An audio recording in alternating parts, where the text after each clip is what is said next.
اللهم صل على محمد صلى الله عليه وسلم.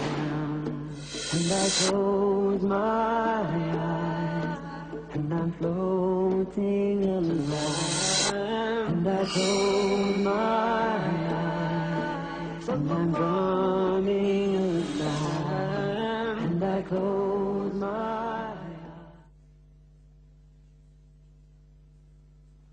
Assalamu alaikum wa rahmatullahi wa barakatuhu. Alhamdulillah, wa salatu wa salamu ala rasulillah wa ala alihi wa sahbihi wa man walah. Amma ba'd. It gives me great pleasure to welcome you to a series of talks that we're going to do about the Sirat Rasul sallallahu alayhi wa sallam, the life and biography of the beloved Prophet Muhammad sallallahu alayhi wa sallam, and the lessons and morals that we can extract from that biography. I am your host, Yasir Qadhi. So the topic of these series of episodes will center around the biography of the greatest human being ever created by Allah subhanahu wa ta'ala, and the final prophet and the most perfect messenger ever sent to mankind, Muhammad ibn Abdullah sallallahu alayhi wa sallam. When we start talking about a personality, the first thing that we mention are the names that this personality had. And our beloved Prophet Muhammad sallallahu alayhi wa sallam had many names. And this is an indication of the numerous qualities that he was blessed with. For the Arabs of old would enumerate the blessings and the special qualities of any object by giving it many, many names. Hence, for the Arabs, the more names that a being had, the more blessed and the more important that being was. Our beloved Prophet Muhammad sallallahu alayhi wa sallam was blessed with many, many names. And of course, the most important and the most central of his names was Muhammad sallallahu alayhi wa sallam. But the Prophet sallallahu alayhi wa sallam told us that he was given many other names by Allah Ta'ala himself. In one hadith of Sahih Muslim, the Prophet sallallahu alayhi wa sallam enumerated some of these names. He said in an authentic hadith, Ana Muhammad, I am Muhammad sallallahu alayhi wa sallam. Wa ana Ahmad, and I am also Ahmad. So of his names is Ahmad. The third name he said, and I am Al-Mahi. I am Al-Mahi, and we will explain the meanings of all of these names. He said, I am also Al-Aqib. So Al-Mahi and Al-Aqib, 3 and 4. Yet another name, he said, he is an Al-Aqib, which means that there is no prophet going to come after him. So the Prophet ﷺ enumerated in this hadith a number of very central names. The first of them, he said, is Muhammad ﷺ. The second is Ahmad. These two are the most important and the most central of his names. And it is amazing, they both come from the same root, which is Hamida. Hamida means to praise. So Muhammad and Ahmad are two names that come from the same root word, which means to praise. Muhammad means the praised one, the praiseworthy. And Ahmad also means the praised one or the praiseworthy. But there is a very big difference between Muhammad and Ahmad. Muhammad means the praised one, that he will be praised because of the qualities that are present in him. So people will praise him because of the qualities that are present in him. Qualities such as honesty, truthfulness, humility, humbleness. Qualities that all of mankind acknowledges to be praiseworthy and worthy of hamd. Muhammad signifies that he shall be praised by many, many people continuously. Muhammad signifies quantity, that there will be millions and billions of people who will praise him, and they will continue to do so time in and time out.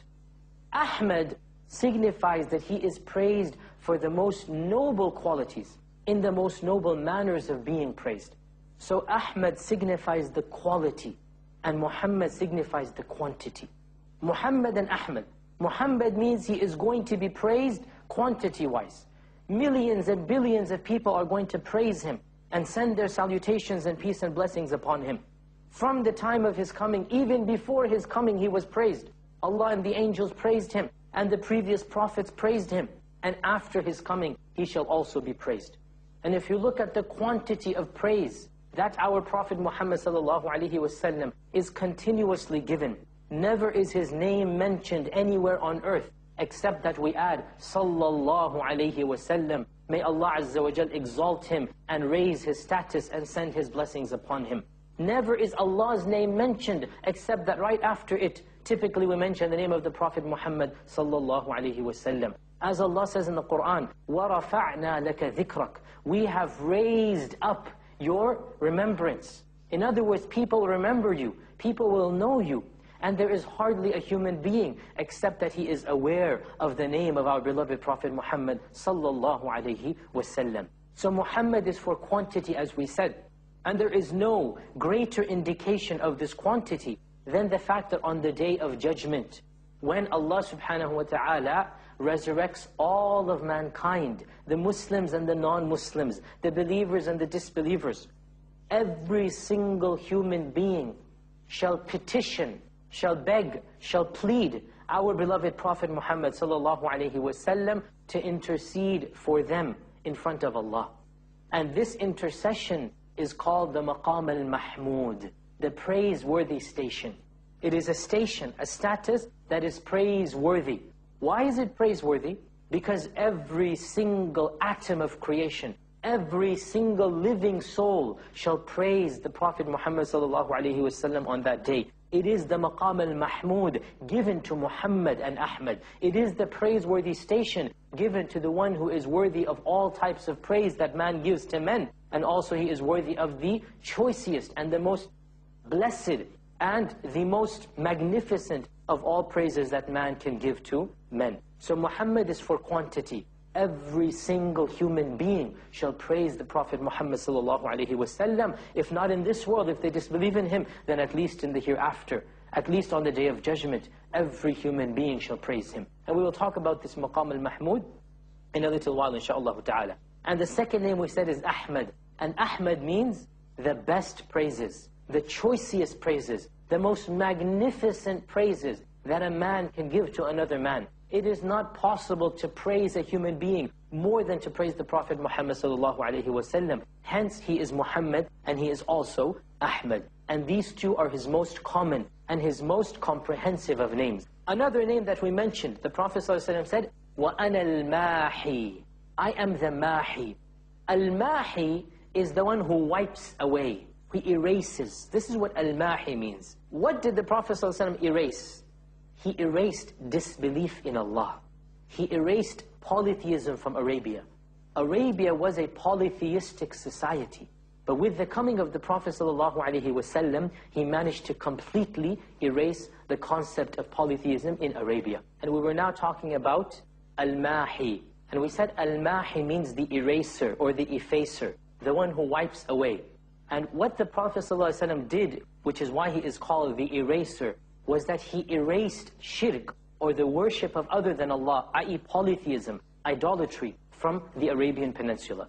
Arabia was a land immersed in idolatry. People used to worship everything and anything. They used to worship rocks and stones and trees. They used to worship carved out images, as is present in many countries, unfortunately, to this day. But with the coming of the Prophet ﷺ, idolatry was eliminated in most of the world. It used to be idolaters. Now there are only a few pockets here and there that are predominantly idolaters. And this was with the coming of the Prophet Muhammad ﷺ. And eventually a time shall come, towards the end of times we believe, where all of humanity will accept the Prophet ﷺ as a prophet of Allah, where every single human being on earth will indeed be a Muslim and a worshipper of Allah. Hence, eventually, the message of our beloved Prophet ﷺ will prevail, and he shall wipe out all disbelief from the face of this earth.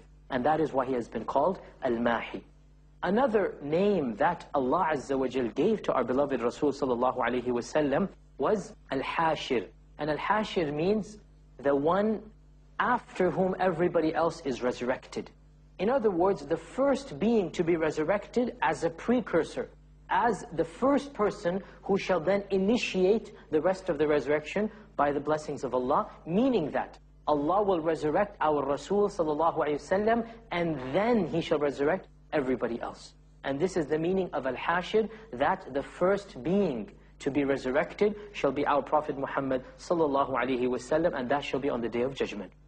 Yet another name of our beloved Rasul is Al-Aqib. Al-Aqib, the Prophet said, وَأَنَا الْحَاشِرُ وَأَنَا الْعَاقِبُ. I am the Hashir, I am the Aqib. The Aqib means that he is the final, he is the seal. He shall shut the door for any future prophets to come. We need to take a short break now. Stay with us and we'll continue talking about the characteristics and specialities of our beloved Rasul sallallahu alayhi wasallam. See you in a second. Assalamu alaikum. Welcome back. We were discussing the names of our beloved Rasul sallallahu alayhi wasallam, and we had discussed the names Muhammad and Ahmad, and we were now talking about Al-Mahi. And we said Al-Mahi means the eraser or the effacer, the one who wipes away.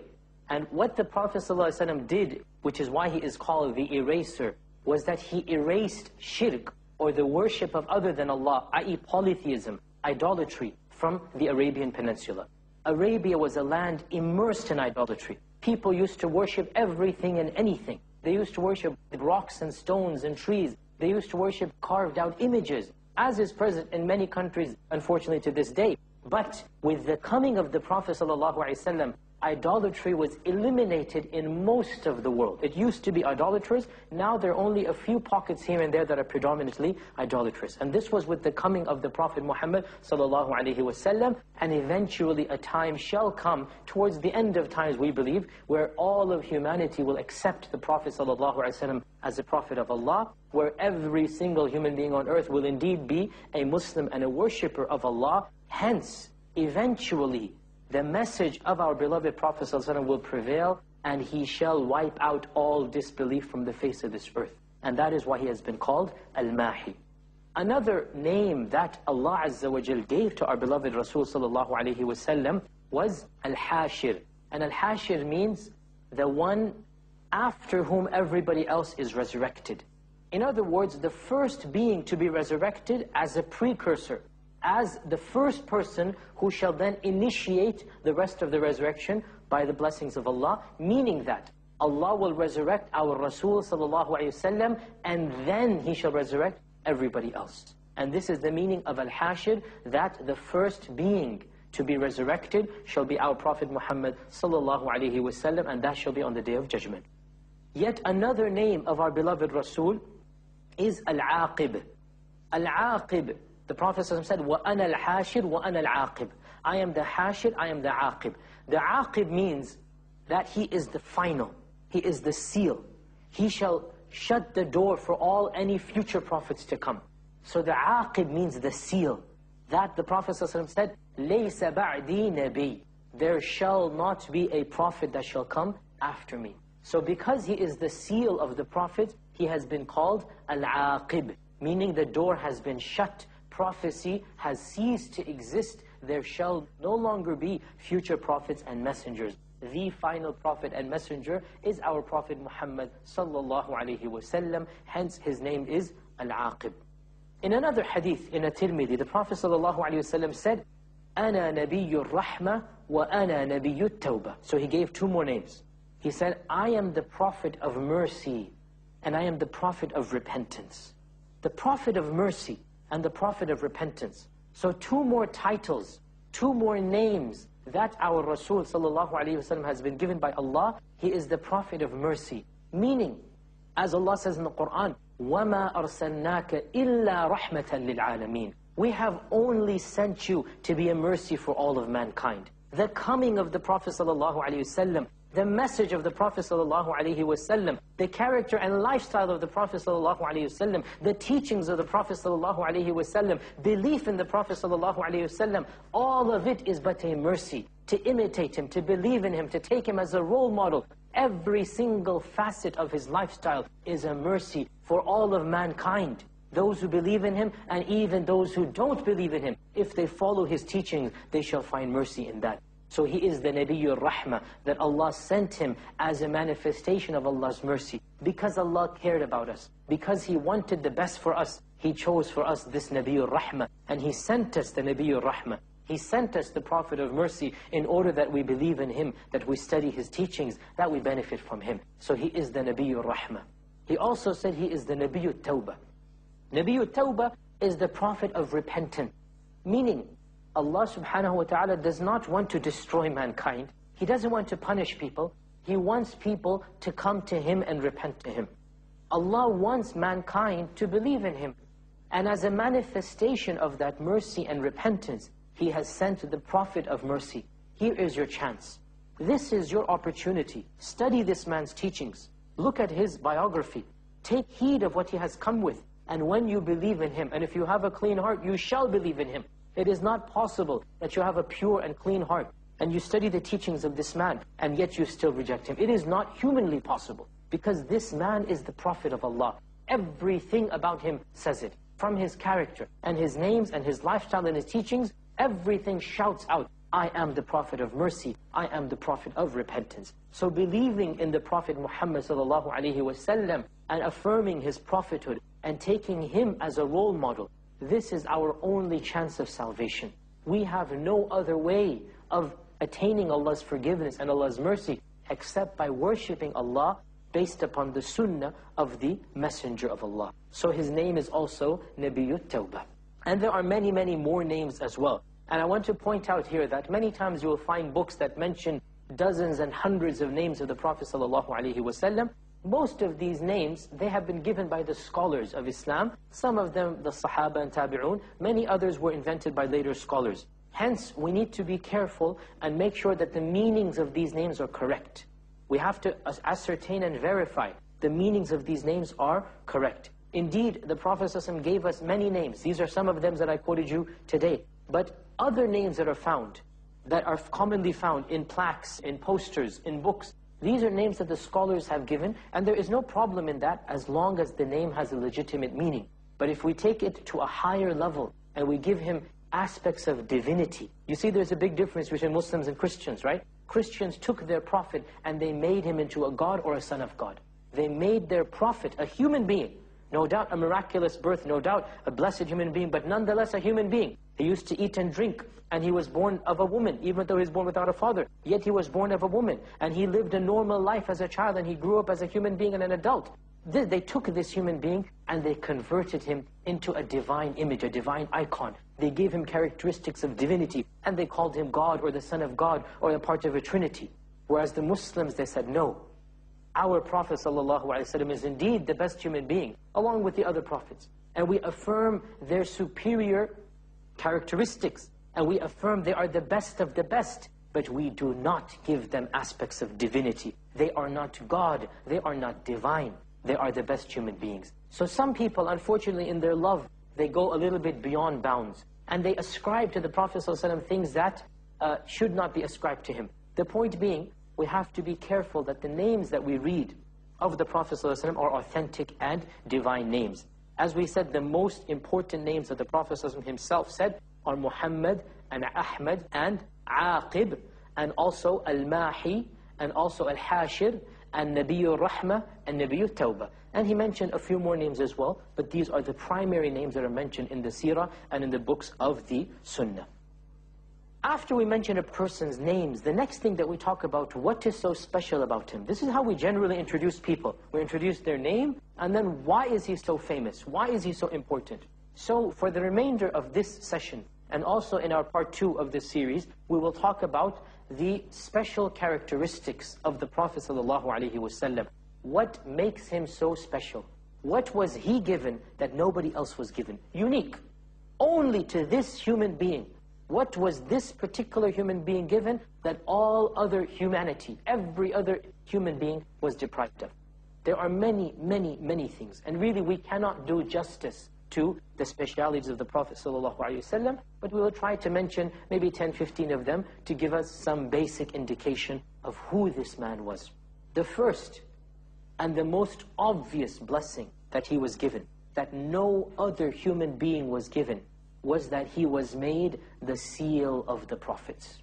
There were many prophets before the Prophet ﷺ. According to one hadith, Allah subhanahu wa ta'ala sent 124,000 prophets. And he sent around 315, roughly 315 messengers. 124,000 Anbiya, Nabi, and 315 roughly Rasul or Rusul. So there were many prophets and messengers whom Allah subhanahu wa ta'ala sent. What makes our Prophet ﷺ special from all of them? Many things. One of them, and the most obvious as we said, is the fact that he is the seal, the final. This long link of 315, this long chain of 124,000, the final brick, the final link, the seal of this long chain ends with our beloved Rasul, Muhammad ibn Abdullah. The Prophet ﷺ has told us, and Allah has told us. Allah says in the Quran, مَا كَانَ مُحَمَّدٌ أَبَا أَحَدٍ مِّن رِجَالِكُمْ وَلَكِنْ رَسُولَ اللَّهِ وَخَاتَمَ النَّبِيِّينَ. The Prophet Muhammad ﷺ, Muhammad, Allah says in the Quran, He calls him by name Muhammad. Muhammad ﷺ is not the father of any of your men. The Prophet ﷺ did not leave behind male heirs. There were no sons that the Prophet ﷺ left after his death who grew up and became adults. So Allah told us, there are no sons that He has fathered in the sense that who lived after him. But what is special about him? He is the Rasul of Allah and the Khatam, the seal of the prophets. And this verse is also recited in other recitations of the Quran, Khatim, meaning the end. So He is the end and He is the seal. The seal, do you know what a seal is? A seal, in the old days, they would have, this important people wear a ring. They would wear a ring with their signature on it. And when they would finish writing a letter, to indicate that they had wrote the letter, they would wrap the paper up. And they would put wax on the seal and then seal that paper. Nobody could open the paper without breaking the seal and the wax. So this was their signature, that this is the final stamp of authority. Allah says this man, Muhammad ﷺ, is the Khatam. He is that stamp, the final stamp. Nobody can break it now. Nobody can open the chain of prophets after him.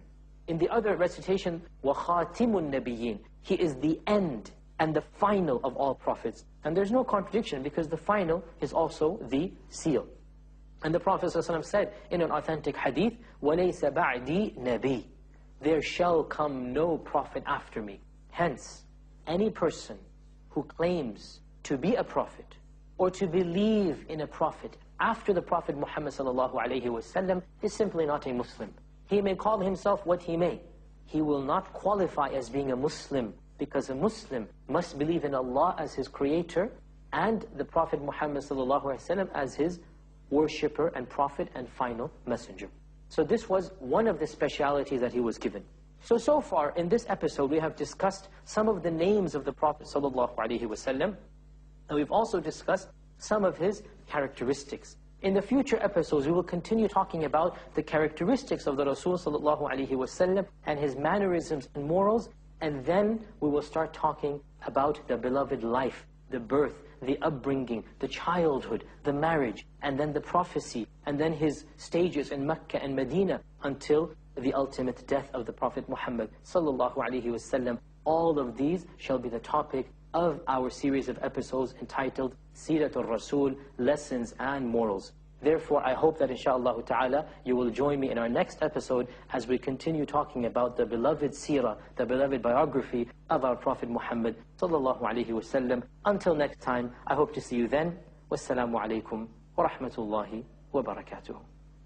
يا رب العالمين اللهم صل على محمد صلى الله عليه وسلم. And I close my eyes.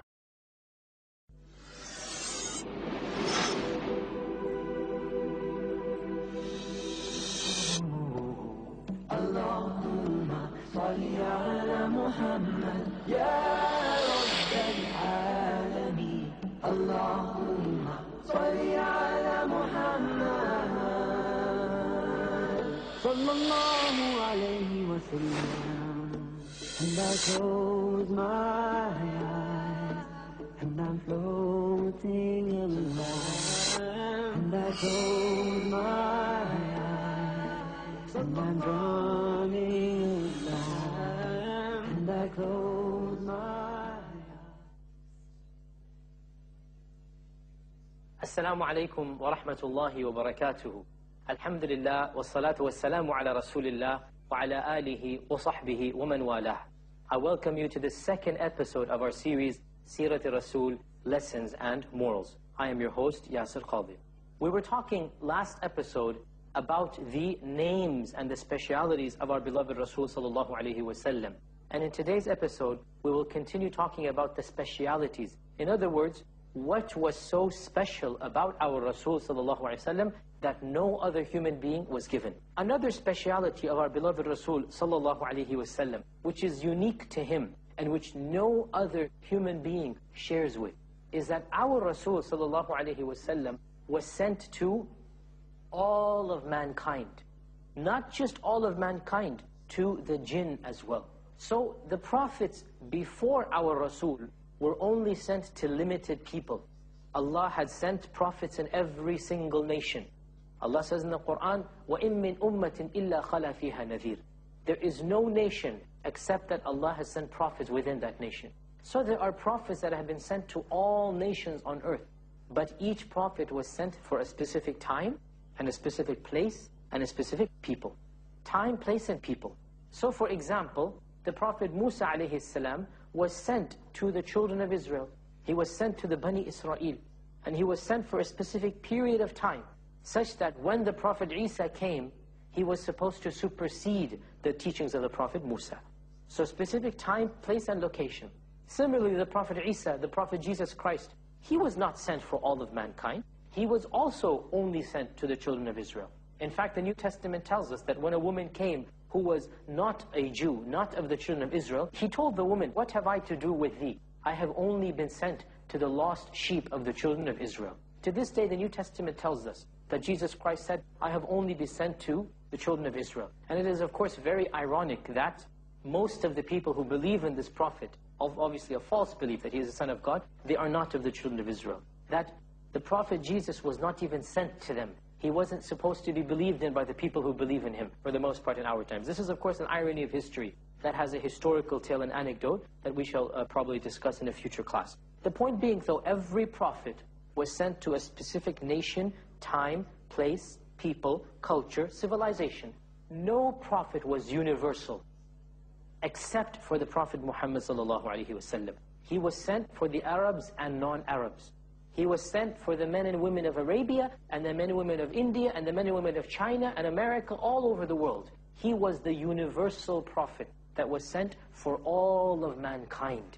And this was unique, that no prophet before him had been sent in this capacity. In fact, he was also sent for another creation besides mankind. And that creation we call the jinn. The jinn are another creation of Allah that have also intelligence and common sense, and they have characteristics that are different than ours, but the Prophet ﷺ was their prophet as well. Allah never sent prophets amongst the jinn. He would send prophets amongst the messengers, and it so happened that jinns would believe in them. But our Prophet ﷺ was sent specifically to the jinn.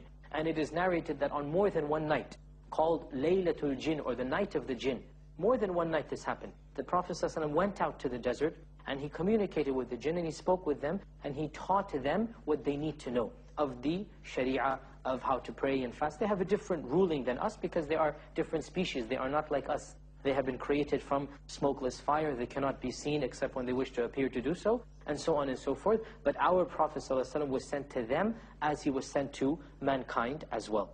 Another speciality that is obvious and apparent in our Prophet ﷺ is the fact that he has the largest ummah, the largest group of followers that mankind has ever had. Never in the history of mankind have there been such a large gathering of believers of any one prophet as they have been for our Prophet Muhammad sallallahu alaihi wasallam. The Prophet sallallahu alaihi wasallam said that I hope to have, in other words, I am expecting to have the largest number of followers on the Day of Judgment. No group of followers will exceed the followers of this Prophet Muhammad sallallahu alaihi wasallam. And in fact, in one hadith, we even know that there shall be a few prophets who have no followers. They were sent to people, and the peoples rejected and denied them, and they did not accept the teachings of these prophets. Other prophets shall have 1 or 2 followers, yet others shall have a handful. Only a few shall have large followers. And there are 2 that stand out. The first of them is the Prophet Moses, who was sent to the Jews, the children of Israel. And they are the second largest ummah after our ummah. But the second of these prophets in chronological order, but the first in terms of quantity. is our Prophet Muhammad sallallahu alaihi wasallam. The largest ummah that has ever existed in the history of mankind will be the ummah. Ummah, of course, means nation. So we believe that one of the specialities of a Prophet sallallahu alaihi wasallam is that he shall have the largest ummah. Another speciality that our Prophet sallallahu alaihi wasallam was given, that no other Prophet was given, was that he has been given the best miracle that any Prophet has been given. No Prophet has been given a bigger and greater and more magnificent miracle than our Prophet ﷺ. What was the miracle of our Prophet ﷺ? The miracle of our Prophet ﷺ was the Qur'an. The Qur'an, the book that we have, the Qur'an, this was his miracle. And we consider this miracle to be the best and the most effective miracle. No miracle was more effective than this miracle that any Prophet had ever been given. Now realize that when Allah subhanahu wa ta'ala sent prophets, He always sent with them miracles. The reason that He sent miracles with them was to prove that these are men that have been sent by God. They have been sent by Allah subhanahu wa ta'ala, and they are not magicians, they're not charlatans, they are not tricksters. They are people who have the power of Allah through the blessings of Allah to do certain things. Allah wills them to do certain things. In other words, for example, with the Prophet Musa alayhi salam, Moses, he came to Fir'aun, and he managed, by the permission and the will of Allah, not because he himself wanted to do so, but because Allah desired to do so, he managed to transform a stick into a snake in front of Fir'aun. He threw the stick in front of Fir'aun, and the stick became a real snake, living snake. Nobody can fake this, nobody can imitate this. Likewise, he managed to split the entire Red Sea. When they were crossing the Red Sea, Musa alayhi salam, by the permission of Allah, he hit the Red Sea with that stick, and the Red Sea split up. And the people were able to cross the entire Red Sea. This is not something that any human being can do. When the Prophet Isa came, the Prophet Isa was given many, many miracles. He managed, by the permission and will of Allah, not because of himself, he managed to heal the leper, to cure the blind. He managed to even resurrect a dead person from the grave by the permission of Allah. These are things that no human being can do. What is the purpose of these miracles? Obviously, imagine you had seen one of these miracles. What will you do? You will understand this is a man who has with him Allah on his side. Allah subhanahu wa ta'ala has sent him and is showing the fact that He has sent him. Our Prophet ﷺ, what was his main miracle? He was given many miracles, no doubt. And we will talk about some of them perhaps in a future episode. But the greatest miracle and the most powerful miracle that he was given was the miracle of the Qur'an. The Qur'an, in and of itself, is a miracle. How so? The language, the beauty, the eloquence, the teachings, the power, the force, the mere recitation of the Qur'an, it is a miracle. Why is it more of a miracle than the other miracles? Well, for a number of reasons.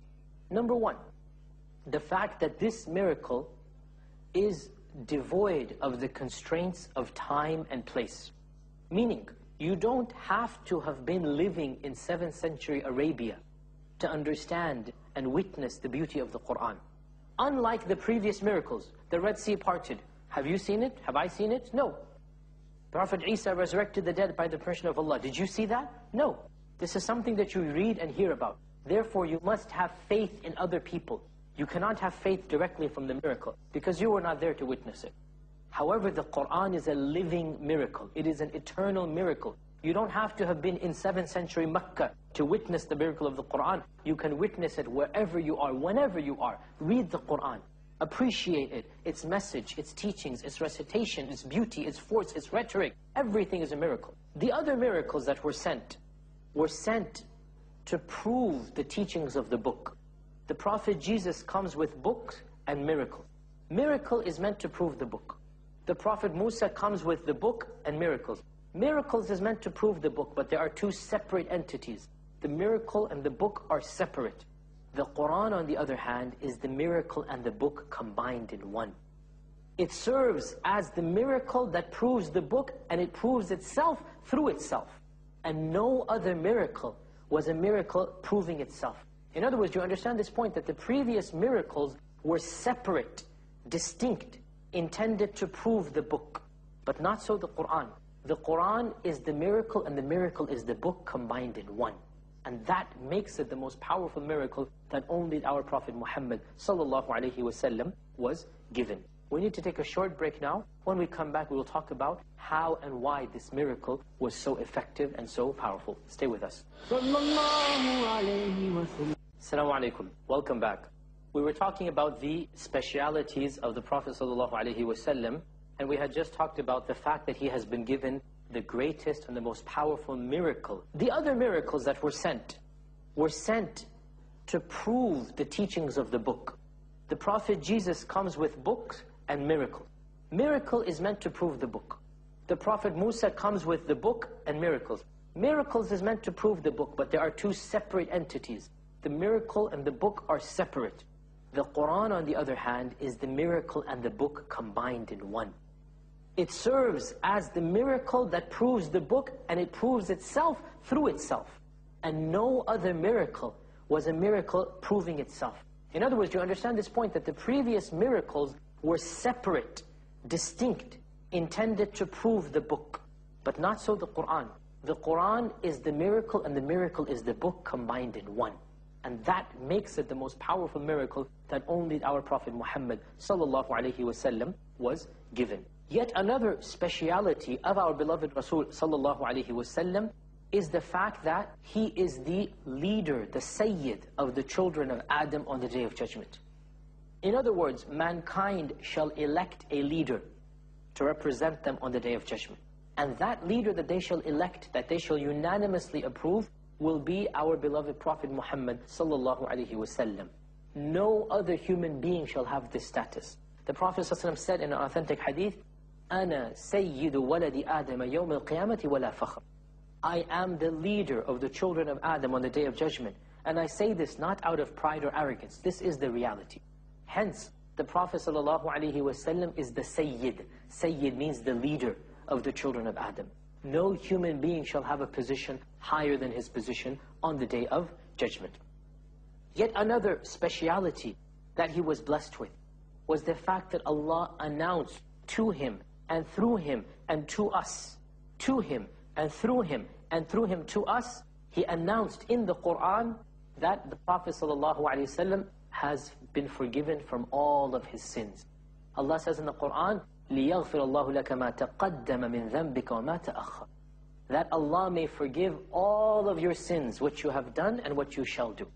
He is forgiven no matter what he has done, and this is a miracle that he has been given, and a speciality and a blessing that he has been given that no other human being has been given. Allah has announced this in the Quran, you are forgiven no matter what you have done. Whatever you shall do, you will be forgiven. Of course, when this verse came down, it only increased the worship and the humility of the Prophet ﷺ.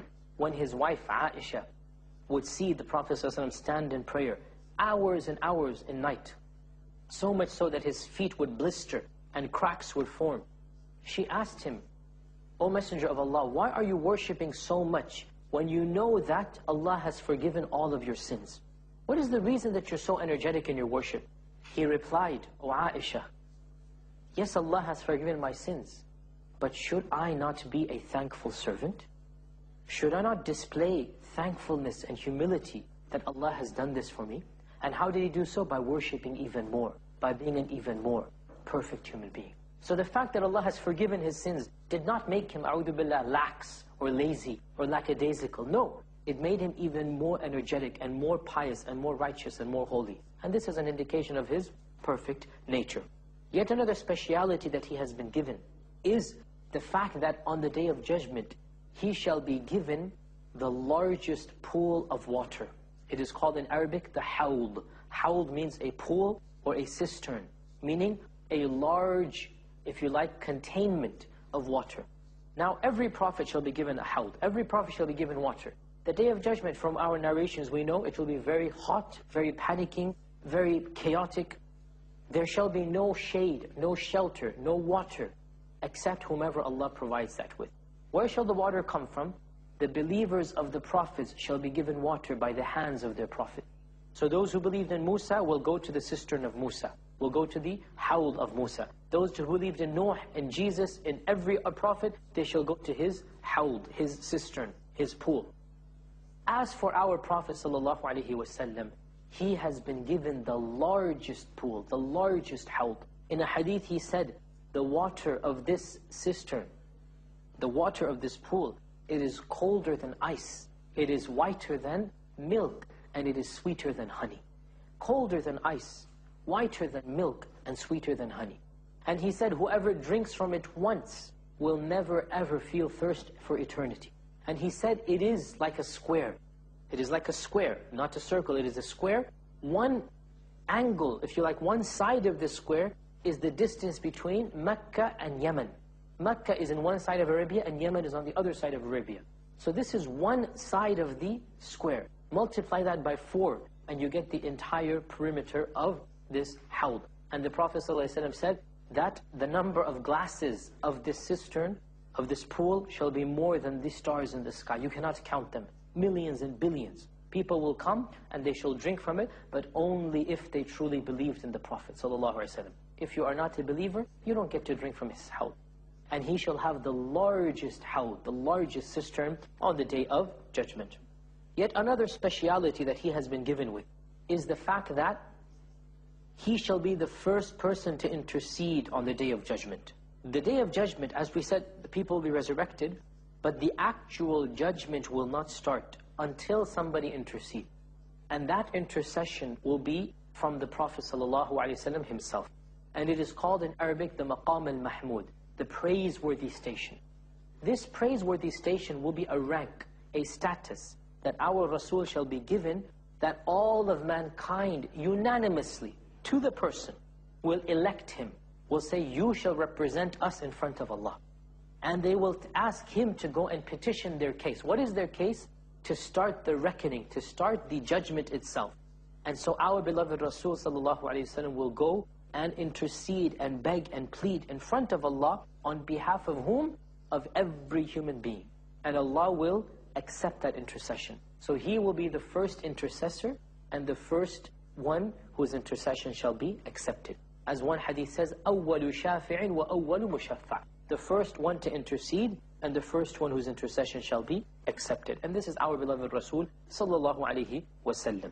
Yet another blessing that is given to our Rasul is that after the intercession, there shall be a bridge that mankind has to cross. Every one of mankind shall have to cross it. This bridge will be over the fire of hell. Whoever falls from this bridge will not get across to the paradise. Rather, they will fall into the fire of hell. And this bridge will be a difficult bridge to cross. In one hadith we are told, its width will be sharper than a sword and thinner than a hair. In other words, you cannot cross it with physical capabilities. Allah will bless you to cross it. As a physical characteristic, you cannot cross this bridge. It is a blessing from Allah. This bridge will be one of the most traumatic and difficult times on the Day of Judgment. And the first person to cross this bridge will be our Rasul sallallahu alaihi wasallam, and he shall be praying to Allah, "O Allah, make my step firm and make the steps of my ummah firm as well." He will be praying to Allah to help his ummah to cross over the bridge. And this is a speciality that he has been blessed with, that no other human being will be blessed with. Once the ummah crosses over to the bridge, yet another speciality is shown. And we see one speciality after another. The door of Jannah, the door of paradise, it is closed. Who shall knock it? And who shall be the first to enter? And who shall be the one whose knocking will be accepted to open the doors of Jannah? All of these three things will be our Prophet ﷺ. The first human being to knock on the door of Jannah will be our Prophet ﷺ. And the angel, the doorkeeper, will ask him, who is knocking? And the Prophet ﷺ shall respond, it is me, Muhammad ﷺ. The angel shall say, to you I have been commanded to open the door. So the door will be opened by the knocking of the Prophet ﷺ. And then the first human being to enter Jannah, out of all of the billions and billions and billions of people that Allah has ever created, the first descendant of Adam to enter paradise shall be our beloved Prophet ﷺ. That is the first human being to enter Jannah. This is yet another speciality that he has been given. And one more speciality as well. Jannah has many ranks and levels. And if you like, it goes up like a triangle, like a pyramid. In that, the higher you go, the fewer the people there. So the lowest ranks of Jannah shall be the most populated and inhabited. And there is no crowding in Jannah. Fear not and worry not about that. There is no crowding in Jannah. Yet still, there shall be a larger quantity of people and the lower ranks of Jannah. Because it is easier to be slightly pious A little bit more difficult to be more pious, even more difficult to be even more and more pious. And as you rise in ranks of piety, so your ranks in Jannah will rise. And as you rise in ranks of piety, there will be fewer and fewer people who have been managed to reach that rank. So if you like, Jannah goes up like a triangle or a pyramid. The higher you go, the fewer the people. Who shall occupy the apex, the dead center, the pinnacle of Jannah? Who shall get to this choicest place of Jannah, which is the apex of this pyramid? There shall be a place there for one human being only. It is an entire level dedicated to one human being. And it is called in Arabic, Al-Wasila and Al-Fadila. That is the name of this house, the name of this station, the name of this rank.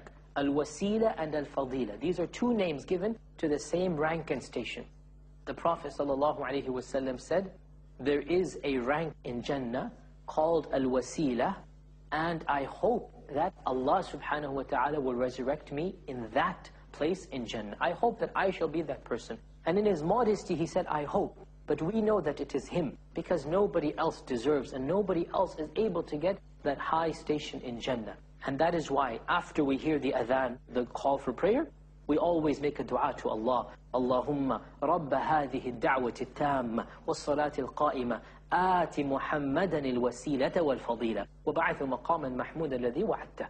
That, O our Lord, the Lord of the call of this prayer and of continual praying, continual call, give our Prophet Muhammad ﷺ the wasila and the fadila. We make dua to Allah. Give our Prophet Muhammad ﷺ the wasila and the fadila. And the Prophet ﷺ said, whoever makes this dua for me, I shall intercede for him on the day of judgment. So this wasila and fadila, which is the best blessing and the highest blessing and the greatest rank of Jannah, this rank and station shall be given to our beloved Rasul sallallahu alaihi wasallam, and that is the highest rank given to any human being. In this episode, my dear brothers and sisters in Islam, we have discussed some of the many specialities that our Prophet sallallahu alaihi wasallam was given. And indeed, if we were to discuss all of them, we would not be able to discuss them no matter how much we talk. However, we wanted to summarize some of the more important blessings that our Prophet ﷺ was given. From these blessings, we can clearly see that he is, and he was, and he always shall be the greatest human being that ever walked the face of this earth. This brings us to the conclusion of today's episode. Insha'Allah ta'ala, we will continue in our next episode about the Sirat al-Rasul. Until then, I hope to see you next time. Wassalamu alaikum wa rahmatullahi wa barakatuh. And I close my eyes, and I'm floating along. And I close my eyes, and I'm drowning along. And I close my eyes, and I know. Assalamu alaikum wa rahmatullahi wa barakatuhu. I welcome you to another episode of our series, Sirat al-Rasul, Lessons and Morals. In the previous two episodes, we had discussed some of the special characteristics and the blessings that our beloved Prophet Muhammad sallallahu alaihi wasallam had been given. In today's episode, we will talk about some of the actual physical characteristics and the lifestyle that the Prophet sallallahu alaihi wasallam used to live. And we start talking about how our beloved Prophet ﷺ used to look. And we need to realize that because this human being was the most perfect and the most blessed and the most magnificent human being ever to walk the face of this earth, Allah subhanahu wa ta'ala also gave him the physical beauty and the perfection of characteristics, both outward and inward. And in fact, one of the sahabiyat, Ar-Rubayy' bint Mu'awwidh, one of the famous companions, the female companions of the Prophet ﷺ, said, trying to describe the Prophet ﷺ, she said, if you were to see the Prophet ﷺ, you would think that the sun had been rising in front of you. Likewise, in another narration reported by the famous companion Ka'b ibn Malik, he said that whenever the Prophet ﷺ smiled, the Sahaba felt as if the moon was shining. And in yet another narration, a companion of the Prophet ﷺ by the name of Amr ibn al-As, he gave a very beautiful description of how the companions would try to look at the Prophet ﷺ, how would they try to interact and look at him? Amr ibn al-As, this famous companion, he said, there was nothing that was more beloved to me. In other words, there was nothing that was sweeter to me, that I liked to do more than to look at the face of the Prophet ﷺ. And no matter how much I looked, and no matter how much I looked, I could never satisfy myself. I always wanted to stare more and more and more. And yet, if you were to ask me to describe to you how the Prophet ﷺ looked, I could not do so. Meaning, it's beyond description.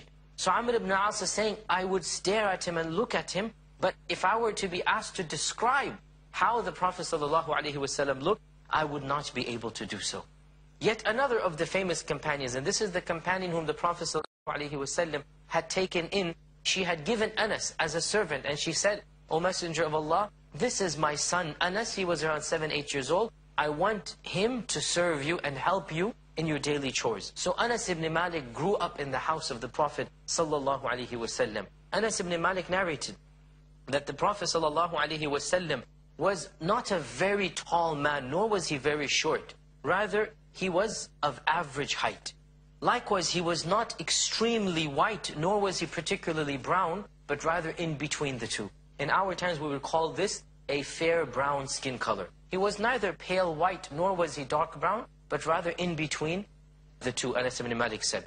He said that the hair of the Prophet ﷺ was not fully straight, nor was it curly, but rather it was a full body of hair.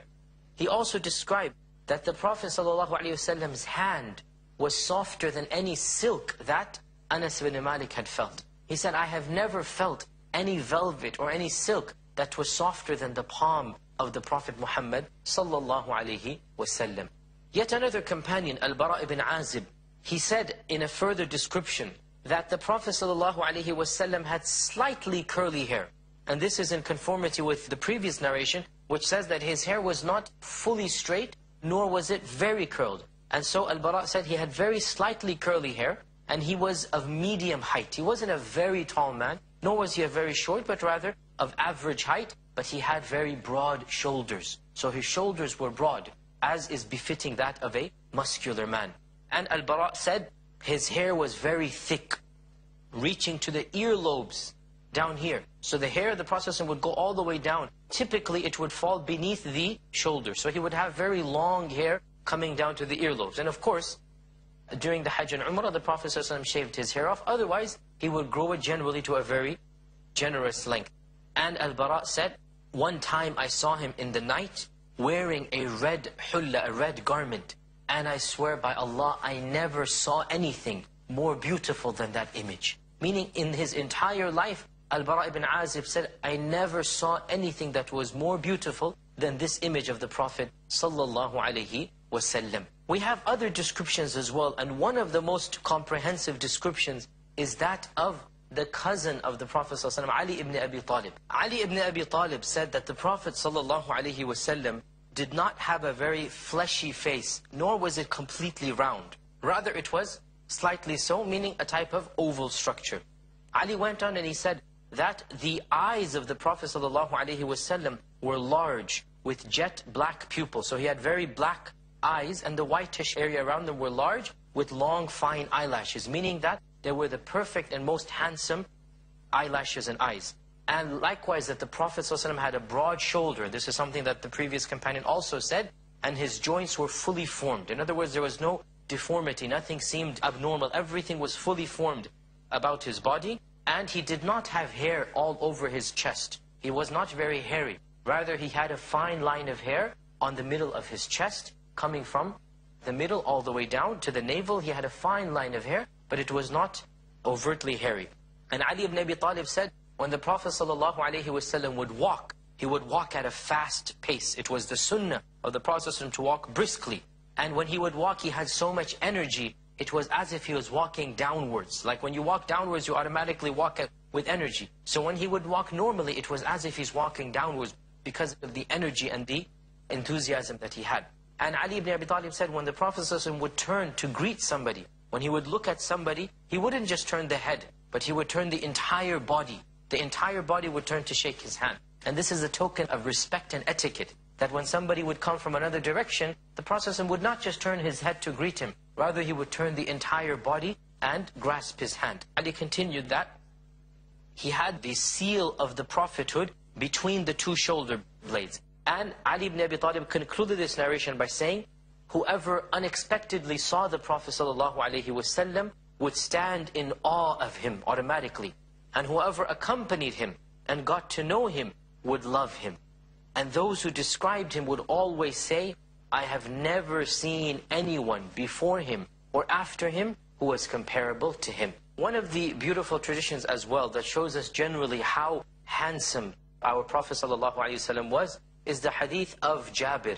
Jabir is a very famous companion of the Prophet ﷺ, that one that is very beloved to him. One night Jabir says he was walking in the streets of Medina. It was night and the full moon was shining. And lo and behold, accidentally, he came upon the Prophet ﷺ standing there wearing a red garment. And Jabir said that I looked at the Prophet ﷺ and I looked at the full moon. And I looked at both of them. And I swear by Allah, for me, the Prophet ﷺ was more beautiful, more radiant than the full moon. And this shows you the beauty, the jamal, the handsomeness that Allah subhanahu wa ta'ala blessed our beloved Prophet ﷺ with. And in fact, one narration clearly shows this, that even the physical looks of the Prophet ﷺ was so powerful that people converted to Islam just based upon his looks. And there is one hadith that shows this really and truly very, very clearly, and that is the first time that the Prophet ﷺ entered Medina after the hijrah from Mecca, and he was sitting under a tree with Abu Bakr. And people were coming in, hordes upon hordes, the entire city of Medina. They were waiting for this man to come. Some of them were Muslims and many of them were not Muslims. And of those who were not Muslims was a very learned rabbi, meaning a Jewish scholar, a rabbi by the name of Abdullah ibn Salam. We need to take a short break and then we will continue with description of our beloved Prophet Muhammad sallallahu alaihi wasallam. Stay with us. Assalamu alaikum. Welcome back. We were discussing the physical description of our beloved Prophet sallallahu alaihi wasallam, and we had narrated some of the hadith that we find from the companions. Abdullah ibn Salam, he said, and he's narrating this hadith, he said, I was amongst the crowd hustling and jostling and shoving to come and see the Prophet ﷺ. And he said, when I saw him, the first impression I had of him, he said, I knew that his face was not the face of a liar. This is not a man that told lies. In other words, the honesty and the beauty, the inner beauty and the outer beauty combined. Abdullah ibn Salam saw this from the Prophet ﷺ, and he said he accepted Islam right then and there. In other words, Abdullah ibn Salam converted just by seeing the Prophet ﷺ and then hearing the very first words that came out of his mouth. Such was the power, such was the beauty, such was the perfection that Allah subhanahu wa ta'ala blessed our beloved Prophet ﷺ with. As if his outward beauty was not enough, Allah blessed him also with the inner beauty of humility and of modesty. And of the greatest indications of this was the simple lifestyle that he lived. Realize, my dear brothers and sisters, that an excessive love of this world shows a person that he doesn't have a love of the hereafter. When you love this world very, very much, then you are not going to love the hereafter. And when you love the hereafter, then your love of this will diminish. And so, the prophets of Allah, all of them, they loved the hereafter more than they loved this world. Therefore, their lifestyles demonstrated that. Despite the power that they had, despite the capacity to gain as much wealth as they want, they would live simple lifestyles. And our Prophet ﷺ lived the most simplest of lifestyle. He did not live in a mansion. He did not live in a two-story house or a grand villa or a luxurious place of residence, despite the fact that many of the contemporaries, in fact some of the companions even, had large houses outside of Medina, and they had multi-storied structures. Some of them would have 2-3 stories. They would build houses. And this is permissible in Islam. There's nothing wrong with building a large house. But the house of the Prophet ﷺ was but one room. One room, that is it. Not even double story. And that room probably measured around 8 by 10 feet and not more than this. In other words, around 2 by 3 meters and not more. Very small room. And all that he had in this room was a small bed and belongings. In fact, Aisha narrates that the Prophet ﷺ's bed was made out of dried leather skin that was stuffed with some date palm leaves. It was not made out of feathers or of luxurious items or soft, comfortable, no. Dried leather that had some date palms. Do you know date palms? They're very crisp, very hard date palm leaves. They were put underneath that. And generally speaking, the Prophet ﷺ would go to sleep on this bed. One day, one of his wives folded up the bed double, triple to make it softer. And so he woke up later than his usual time. And he missed some of the night prayers that he would do. And he said, who made my bed like this? And why did you do this? And he criticized in a gentle manner, don't do this. Meaning he didn't even want to sleep on a soft bed. And once Umar ibn al-Khattab entered into the room of the Prophet ﷺ, and he was not even on this bed, he was on another bed. A bed made out of reeds, made out of small sticks. Not even a mattress, not even a leather, but rather small sticks. And when the Prophet ﷺ stood up to greet him, and his shawl fell down the upper part, he could see the marks of those sticks on his body. You know the red marks that a person leaves when pressure is applied to the skin. And Umar ibn al-Khattab began crying. And he said, O Messenger of Allah, the emperors of Rome and the kings of Persia live such luxurious lives, such grand and opulent lives. Surely you have more reason, you are more worthy of being shown respect than them. Surely you are more worthy that you live such a life than they do. At this, Umar ibn al-Khattab was rebuked by the Prophet ﷺ. The Prophet ﷺ criticized him in a gentle manner. And he smiled and he said, O Umar, are you not happy that Allah has given them this world and He shall give us the hereafter? Are you not happy that they are worried about this world and their mansions and their luxurious houses and their belongings, and for us we have the hereafter? Are you not content to think about what will happen after we die and what we will get then? So this lifestyle of the Prophet ﷺ, even the food that he ate, he would hardly get to eat meat. He would hardly get to eat the luxurious items of his time. Rather, Aisha narrates that 3 crescents, 3 moons would come and go, meaning 6 weeks would go by without the Prophet ﷺ eating anything cooked. In other words, a fire would not be lit. And so the companions, after the death of the Prophet ﷺ, when Aisha narrated this hadith, they were amazed and they said, how did you live? What did you used to eat? And so Aisha said, we used to live off of the 2 black things, meaning dates and that black dirty water that is found in the wells. Meaning they didn't even have pure clean water. Rather what they would live off of were dates. That was the staple food item of Medina. Dates and this murky water that would come. We would live of these for weeks. And once it is narrated that Abdurrahman ibn Auf, many years later, he became a governor under Umar ibn al-Khattab, and he used to live in a house and he had people under him serving him and whatnot. And one time he was presented with a large plate of food. And he was the governor of the province. And this is worthy of a governor. And he was presented with a large plate of food with meat and with rice, everything. And when he saw this, he began crying. And when they asked him, why are you crying? What is the matter with you? This is just food having been presented. Abdurrahman ibn Auf, this famous companion, one of the earliest converts to Islam. Abdurrahman ibn Auf said, indeed, the Prophet ﷺ passed by. In other words, he passed through his life and he did not get to eat these type of meals. He hardly ate to his fill. In other words, rarely was there enough food that would fill his stomach. And he never had 2 full meals in his life in a day. 2 full meals, he never had it. And as for us, meaning Abdurrahman ibn Auf, and of course that's his case, how about our case? As for us, I am worried that Allah subhanahu wa ta'ala has given all of our good deeds in this world and will leave nothing for us in the hereafter. Meaning Allah has given us so much in this world, we are not thankful, we are not appreciative of all that Allah has given us. And it is also narrated that many years after the death of the Prophet ﷺ, Aisha, his wife, Aisha lived many years after the death of the Prophet ﷺ. Anytime good food was presented to her, she would start to cry. And she would say that the Prophet ﷺ did not live to see this. He never had this type of food. And such was the way that the lifestyle of the Prophet ﷺ, that yes, once in a while, once every few weeks, there would be some meat and some bread. But generally speaking, these were delicacy items. These were items that the Prophet ﷺ did not have a staple food item other than dates and water. Likewise was his mount and ride. If he wanted to, he could have had the finest horse. He could have had the greatest camel. But no, generally speaking, the Prophet ﷺ would ride mules and donkeys. And even these, he will share it with people. It is narrated that in the battle of Badr, there were very few camels.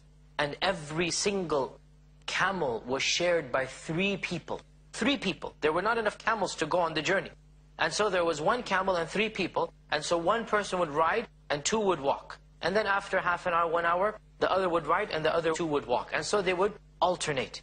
And so the Prophet ﷺ was assigned a camel along with Ali and Lubaba, 2 companions.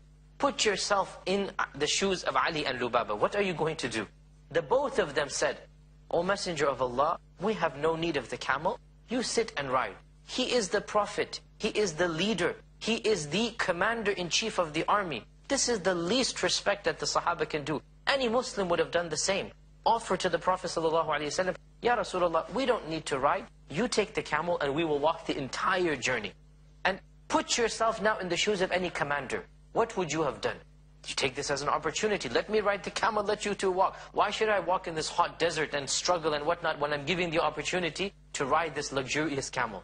But this was the Prophet of Allah ﷺ. He wasn't a military dictator. He wasn't a tyrant. He wasn't a king. He was the Rasul. And so he smiled at Ali and Lubaba. And he said, and look at how, he could have said, no, we will take turns. He could have said that. But look at how beautifully he responded to their claims. He said, the 2 of you are not any stronger than I am. Meaning we are all same, we are all men. You're going to get tired and I'm going to get tired. The 2 of you are not any stronger than I am. And I am not in any lesser need of Allah's reward than you 2. Meaning I also want to be rewarded for walking every step. Just like you 2 need to be rewarded. Look at how beautifully the Prophet ﷺ responded back to them. Even the response shows the gentleness and the perfection of the manners of the Prophet ﷺ. And this is amply illustrated also in the narration of Anas ibn Malik. Anas ibn Malik, this servant who served the Prophet ﷺ for 10 years, from 7 to 17. He was a child when his mother presented him as a servant, not as a slave, as a servant. His mother came and said, I want you to serve the Prophet ﷺ. And so he would give him water and take care of his needs for the day, and at night go back home to his mother's house. For 10 years, Anas ibn Malik accompanied the Prophet ﷺ in his house. The servant and the wife and the child interact with the man more than any other person. And they see the character of the man and the side of the man that is never shown in public. Every single human being, his wife and his children know more about him than any other person. Because when you go out in public, you can show a good side. You can laugh, you can smile. But at home, how long can you show a good side? Your true nature must come out. And Anas ibn Malik narrates for us the true nature of the Prophet ﷺ. What was it? He said, I served the Prophet ﷺ for 10 full years. Never once did he rebuke me. Never once did he criticize me. Never once did he lift a hand and hit me. Never once did he curse me. Never once did the Prophet ﷺ tell me, why did you do this? Never once did he tell me, why didn't you do this? For 10 years, Anas ibn Malik says, not once was he rebuked by the Prophet ﷺ. And such is the characteristics of our Rasul. He was so generous to every single person. Never was he asked anything except that he would give it. And once, some of the Sahaba noticed that he had very poor clothing on. He didn't have fine fabrics. He had very poor, tattered clothing. And so a companion came and he got some money, gathered together, and he brought for him a very beautiful shawl, a very beautiful cloak and garment. And the Prophet ﷺ needed this garment. And so he gave it to the Prophet ﷺ. And the Prophet ﷺ needed this. And so the Prophet ﷺ wore it. Hardly had some time gone by when a man came and asked him, and he said, O Messenger of Allah, can I have this garment? Without saying one word, the Prophet ﷺ took it off and gave it to him. No remark, no nothing. Smiled. And after a while, the Prophet ﷺ went into his house. The companions all turned to this other man. And they said, how dare you? How could you have done this? The Prophet ﷺ needed this garment. We gave it to him as a gift. And now you came and you knew, look at what they said. You knew that the Prophet ﷺ never turns down a request. You knew that he would give it to you if you asked. Look, said, they know his manner, they know his characteristic. Why did you ask him, they said. His response was, I asked him this garment because I wanted to be buried in it so that Allah subhanahu wa ta'ala can forgive me. I wanted this garment to be my kafan, my coffin, my shroud, so that inshallah, through the barakah of the Prophet sallallahu alaihi wasallam, I can be forgiven. So the Sahabi who asked was also selfish for his reasons. Not that he wanted the garment to wear. He wanted it to be his kafan or his burial shroud. And indeed, there is much that we can say about the Prophet ﷺ. We can go on and on and on, talking about his beautiful nature, his humble nature, his gentle nature, his kind nature. All of the people of Medina, everyone who interacted with him, loved him with a type of love that nobody can even imagine. And it is beautifully illustrated in a hadith narrated by Anas ibn Malik, when he said that the day that the Prophet ﷺ entered Medina was the best day of our lives. And the day that he died was the darkest and gloomiest days that we have ever seen. And this indeed shows us the love that the companions had for the Prophet ﷺ. Surely we too should try to attain a little bit of that love, even if we cannot perfect it and do justice to it. Brothers and sisters, this brings us to the conclusion of today's episode. From your host Yasir Qadhi, to hope to see you next time. Until then, Assalamu alaikum wa rahmatullahi wa barakatuh. Ya Rabbi. And I close my eyes, and I'm floating in love. And I close my eyes, and I'm drowning in love. And I close my eyes. Assalamu alaikum wa rahmatullahi wa barakatuhu.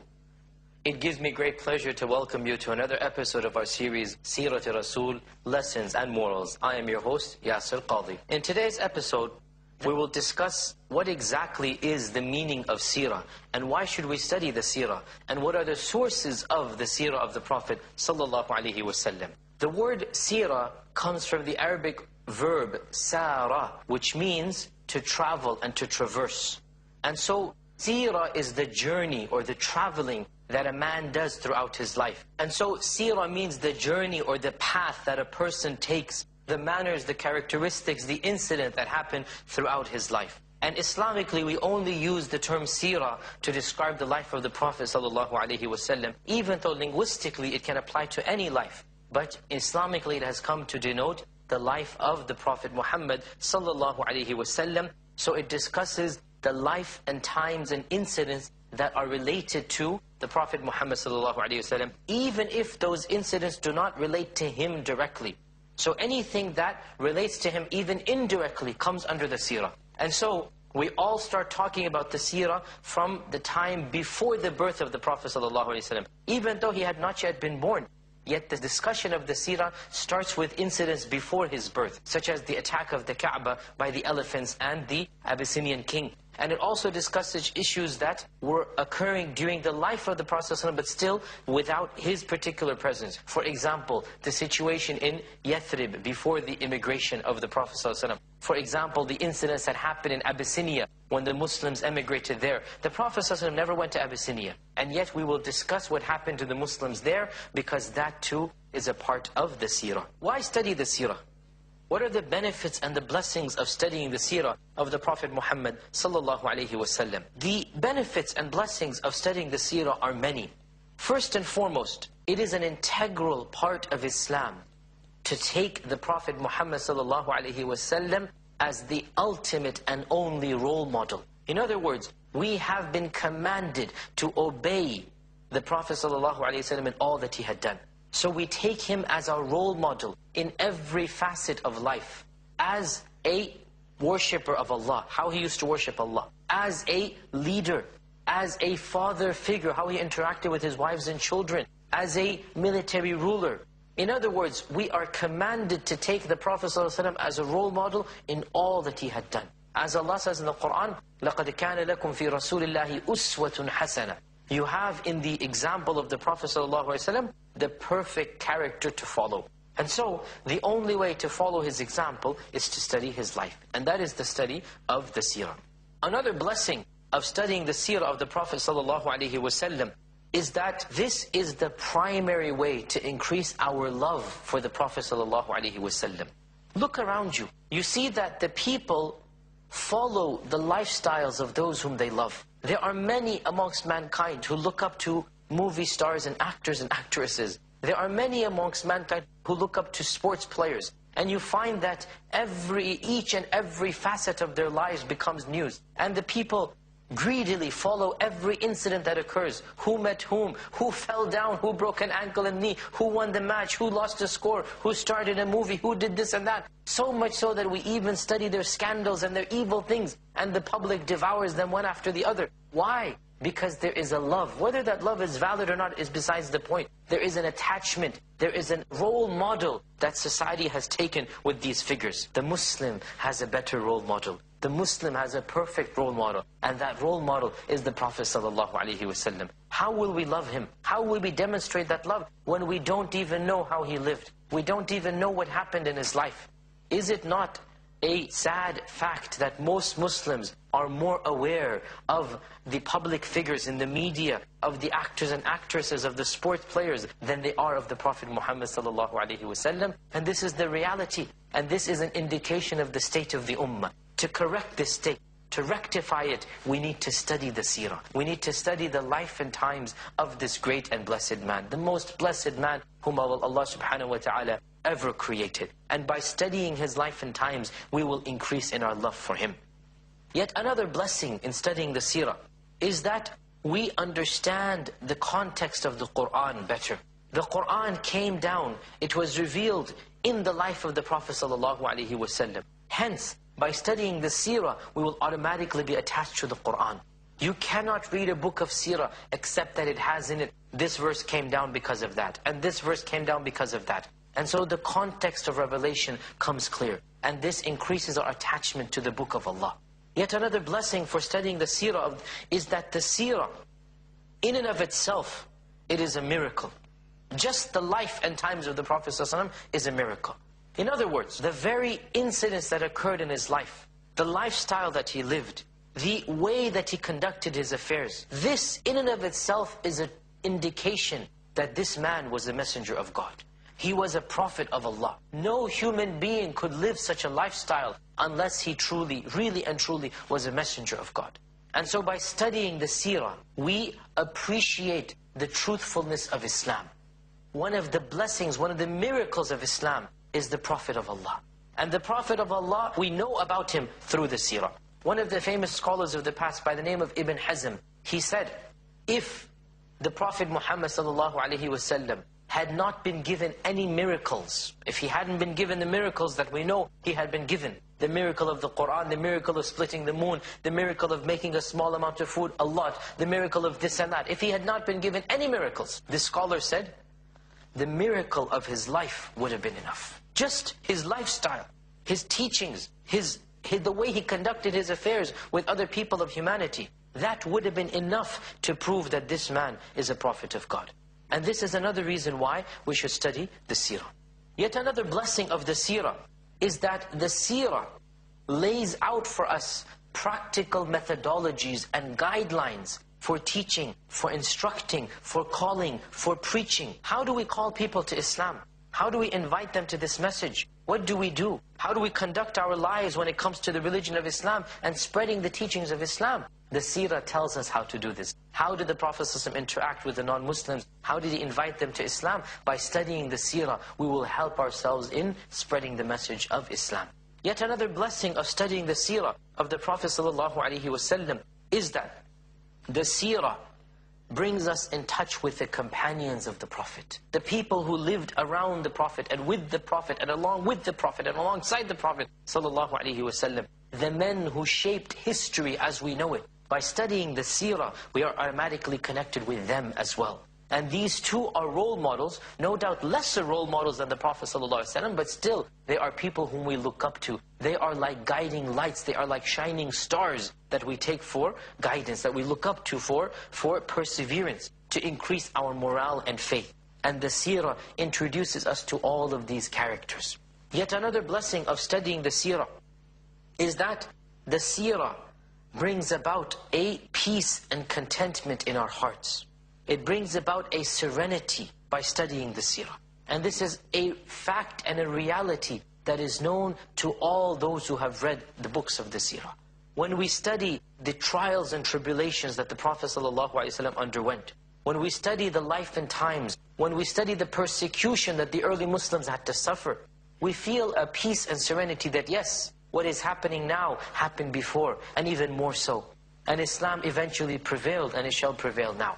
We find a link, we find a commonality, that just like Islam is being persecuted now, Muslims are being harassed wherever they are. Similarly, in early Islamic history, were the Muslims persecuted. Similarly, the Prophet ﷺ was ridiculed in his own lifetime. How did he react? What did he do? By studying the seerah, we will increase in our morale, in our perseverance, and our faith. And there are many other blessings of studying the seerah. One of them being that in our times, many people have nothing better to do than to attack the honor and reputation of our beloved Rasul ﷺ. They have nothing better to do than to draw denigrating and evil cartoons, ridiculing him. They have nothing better to do than to badmouth and ridicule and sarcastically remark and label our Prophet ﷺ, the Prophet of mercy, with the most vile and evil labels. And this is something that every Muslim detests and hates when other people do this. This is something that really and truly makes a Muslim very, very angry.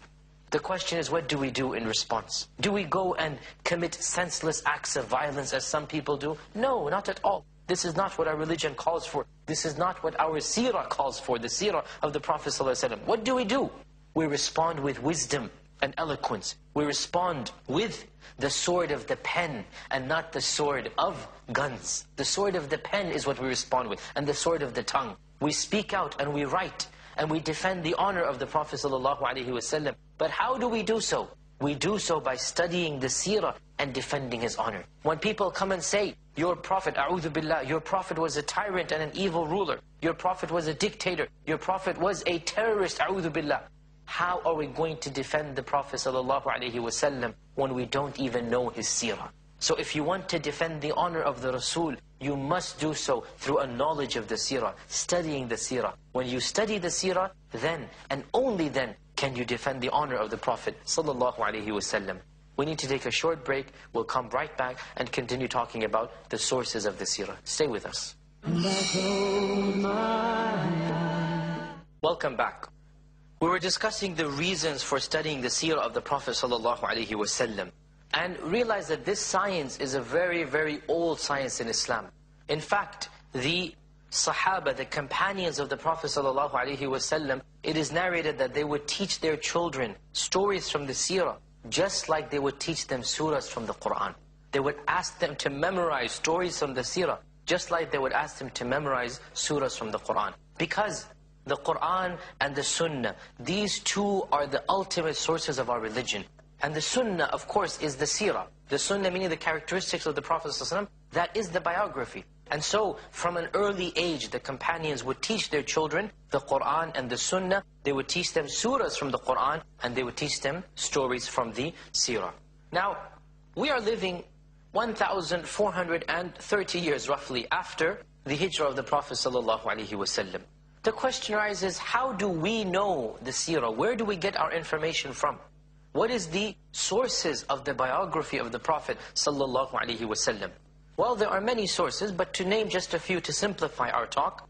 First and foremost, the most important source of seerah, and the most authentic source of seerah, and the most blessed source of seerah is the Qur'an itself.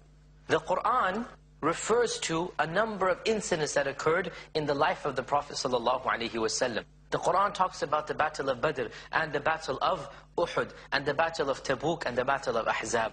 The Qur'an talks about the hijrah of the Prophet ﷺ. The Qur'an talks about some of the things that happened in the childhood of the Prophet ﷺ. The Qur'an talks about even some of the pre-Islamic things that happened. For example, the fact that Allah subhanahu wa ta'ala destroyed the elephants that were meant to attack the Kaaba. Allah mentions this, أَلَمْ تَرَ كَيْفَ فَعَلَ رَبُّكَ بِأَصْحَابِ الْفِيلِ. Do you not see how Allah took care of the people of the elephants? Who are the people of the elephants? They are a group of people who wanted to destroy the Kaaba before the birth of the Prophet ﷺ. Allah mentions it in the Qur'an, and that's a source of seerah. So the Quran is the most blessed and the most authentic and the most authoritative source of the seerah of the Prophet sallallahu alaihi wasallam. The second source are the famous books of hadith. The Sahih of Bukhari, the Sahih of Muslim, the famous Sunans and the famous Musnads. These are the classical books of hadith. The hadith is a statement of the Prophet ﷺ. And every statement is a portion of the seerah. The seerah is the whole life. And every hadith that we study is one bit, one snapshot, one utterance of the Prophet ﷺ. And sometimes we find an incident connected to that utterance. Sometimes we find because this happened, the Prophet ﷺ said that. Or due to such an incident that occurred, the Prophet ﷺ said that. And so we find the hadith attached to a story. And so the story becomes a part of the seerah. And of course, every hadith in and of itself is also a part of the seerah because it is something that the Prophet ﷺ said. Another source of the seerah of the Prophet ﷺ are the books specifically written for the seerah. There are many, many classical books that were written just to compile the seerah of the Prophet ﷺ. Some of these books, the earliest books ever written about the seerah, were compiled in the lifetime of the sons of the companions. Not the companions themselves. Generally, the companions themselves did not write down much. They wrote down only a few things. But they memorized a lot and they witnessed a lot. So their children, they wrote down manuscripts and they wrote down bits and portions of the seerah. And some of these bits and portions were then transcribed to later generations. And they were absorbed by future generations. Until a man came along by the name of Muhammad ibn Ishaq. Muhammad ibn Ishaq, he was from Medina. And he was born and raised in Medina. And he lived his life amongst the sons and the grandsons of the companion. And he decided to write a huge book about the seerah of the Prophet ﷺ. And so he wrote a very large and voluminous work which became known as the seerah of Ibn Ishaq, because his name was Muhammad ibn Ishaq, and so it was called the seerah of Ibn Ishaq. And he died in the year 150 Hijrah. So 150 Hijrah, very early on, meaning he lived in the 90s, 100, 110, less than 100 years after the Prophet ﷺ. He is a full adult man, he is collecting information, and he writes a huge book of seerah. Now this book was very, very large. And another scholar, a generation after him, by the name of Ibn Hisham came, and he condensed it a little bit. And that became known as Sirat Ibn Hisham. It's the same book, written by Ibn Ishaq, but it was too large for the masses. And so it was condensed into, in our times, usually Sirat Ibn Hisham is in 4, 5, 6 volumes. So you can imagine Ibn Ishaq was much larger than this. So Ibn Hisham came, what did he do? He cut out repetitive stories, the same story in different versions. He cut out the names of people 10, 20, 30 generations. Ibn Ishaq recorded generations after generations. So-and-so, the son of so-and-so, the son of so-and-so. Ibn Hisham came and he made it shorter. Maybe 4 or 5 generations. And other simple modifications. He didn't add anything. And he didn't cut out anything important. He just summarized by cutting out that which was not that important. And this seerah became the most famous and the most classical book of seerah. Sirat Ibn Hisham. And it has been translated into all of the major language of the world. Even in English there is a partial translation. In Urdu, in many of the famous and classical languages of the Muslim world. Of course in Arabic, the original, it is available in every famous bookstore. Sirat Ibn Hisham. You can see that the books written on seerah were written very, very early on in Islam. Very, very classical. In fact, the books written on seerah were the first books ever written in Islam. Before Bukhari and Muslim came along, books of seerah had been written. Before any tafsir has been written, the books of seerah has been written. And this shows us the care and the concern that the early generations of Islam took in preserving the seerah of the Prophet ﷺ. There are other sources as well. Time only permits us to allude to some of them. For example, there is a specific group of books dedicated to talking about the lives of the companions. Many of the scholars compile the lives of the companions. And so when you look at the lives of the companions, you also find bits and pieces of the seerah. The point being that whoever wishes to specialize in this science can indeed go back to the most classical and the most authoritative books of Islam. However, that is something that a scholar can do. to go back to the original books in the original language, meaning Arabic. Of course, all of the original books are written in Arabic. There is no other language in Islam that is sacred other than Arabic. So all of these books have been written in Arabic. But throughout the centuries, many people have written books about the seerah, and one of the most famous books and the most accessible books, and the book that I recommend the most for beginning students and beginning Muslims who want to just study about the seerah, is a book entitled Ar-Rahiq Al-Makhtoom. Ar-Rahiq Al-Makhtoom, in English it is called The Sealed Nectar. The Sealed Nectar, by a very great and a very dear scholar, a scholar whom Allah blessed me also to have the privilege and the luxury of studying under. I had a very good relationship with him as well, a great Indian scholar, and his name was Sheikh Safiur Rahman Al-Mubarakfuri. He was from Mubarakfur, Sheikh Safiur Rahman Al-Mubarakfuri. And this great scholar of Islam who passed away only a few years ago, he wrote a book of seerah in the late 70s, early 80s, around 1979, 1980, he wrote this book. And there was a worldwide contest announced by an organization in Mecca. They said, we want to award a prize to the best book of seerah written in our times. And so he wrote this book for this organization. And hundreds of people around the world wrote books for this competition.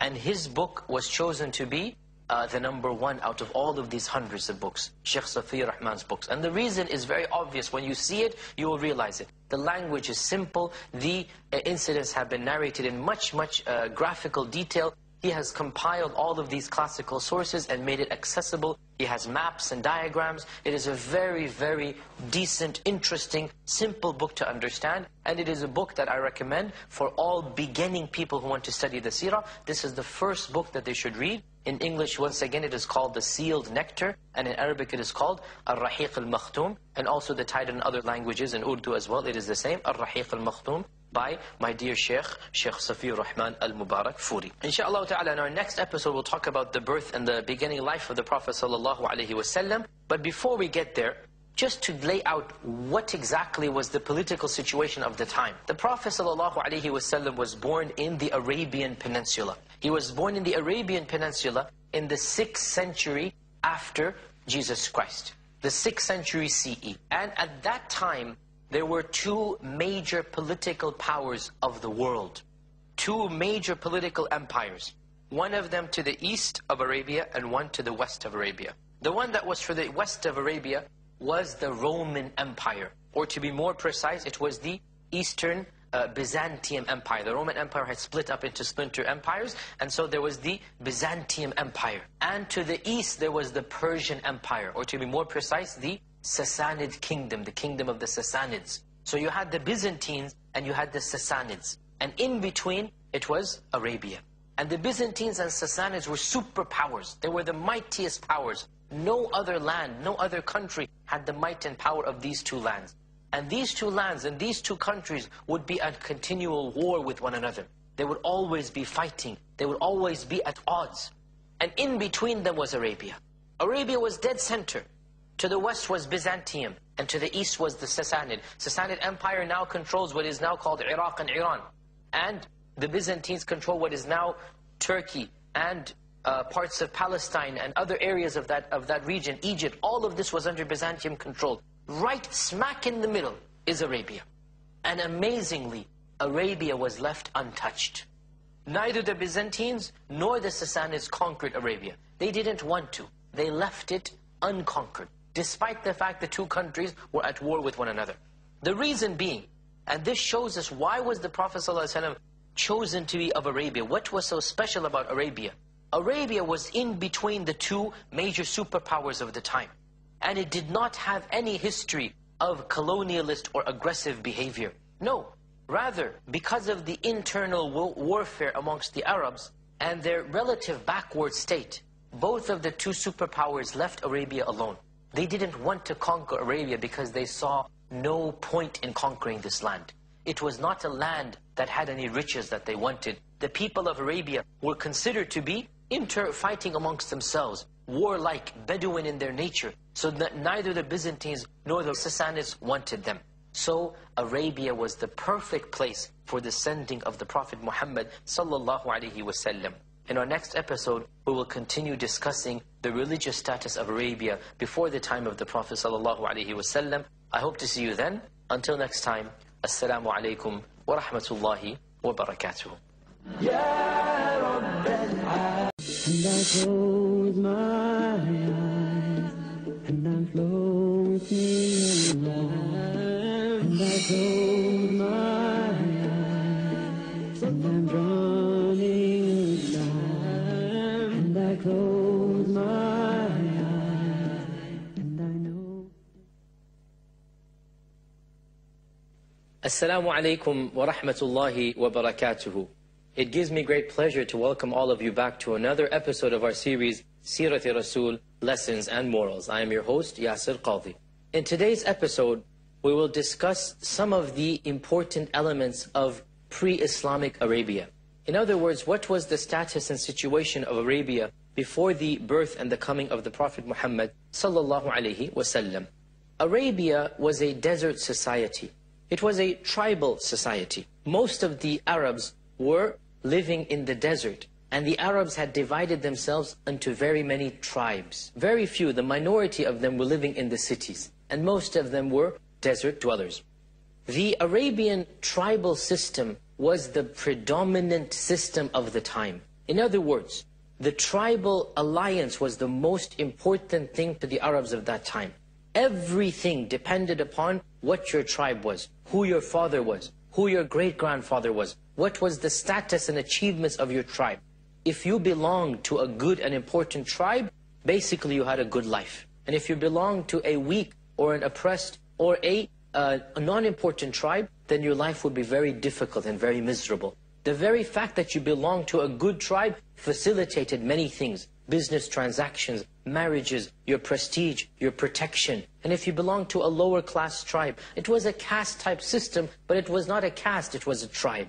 And this was the way all of Arabian society was based. The beliefs of the Arabs were or had been originally belief in Allah.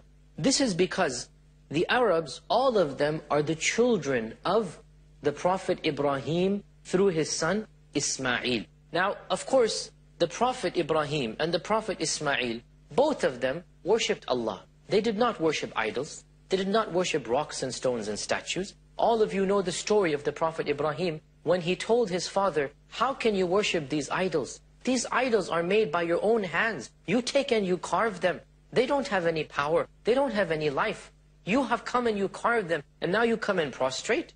Don't you think, Ibrahim told his father, how can you do this? And so Ibrahim alayhi salam rejected idolatry as a child. He never worshipped an idol. And he said, I will only worship the creator of the sun and the moon and the earth. I will not worship the sun, the moon, the earth. I will worship the creator of all of this. Similarly, his son, Ismail. And so, this belief in monotheism, in one ultimate God, was prevalent amongst the early Arabs. Likewise, they inherited other things from the Prophet Ibrahim alayhi salam. They respected the Kaaba.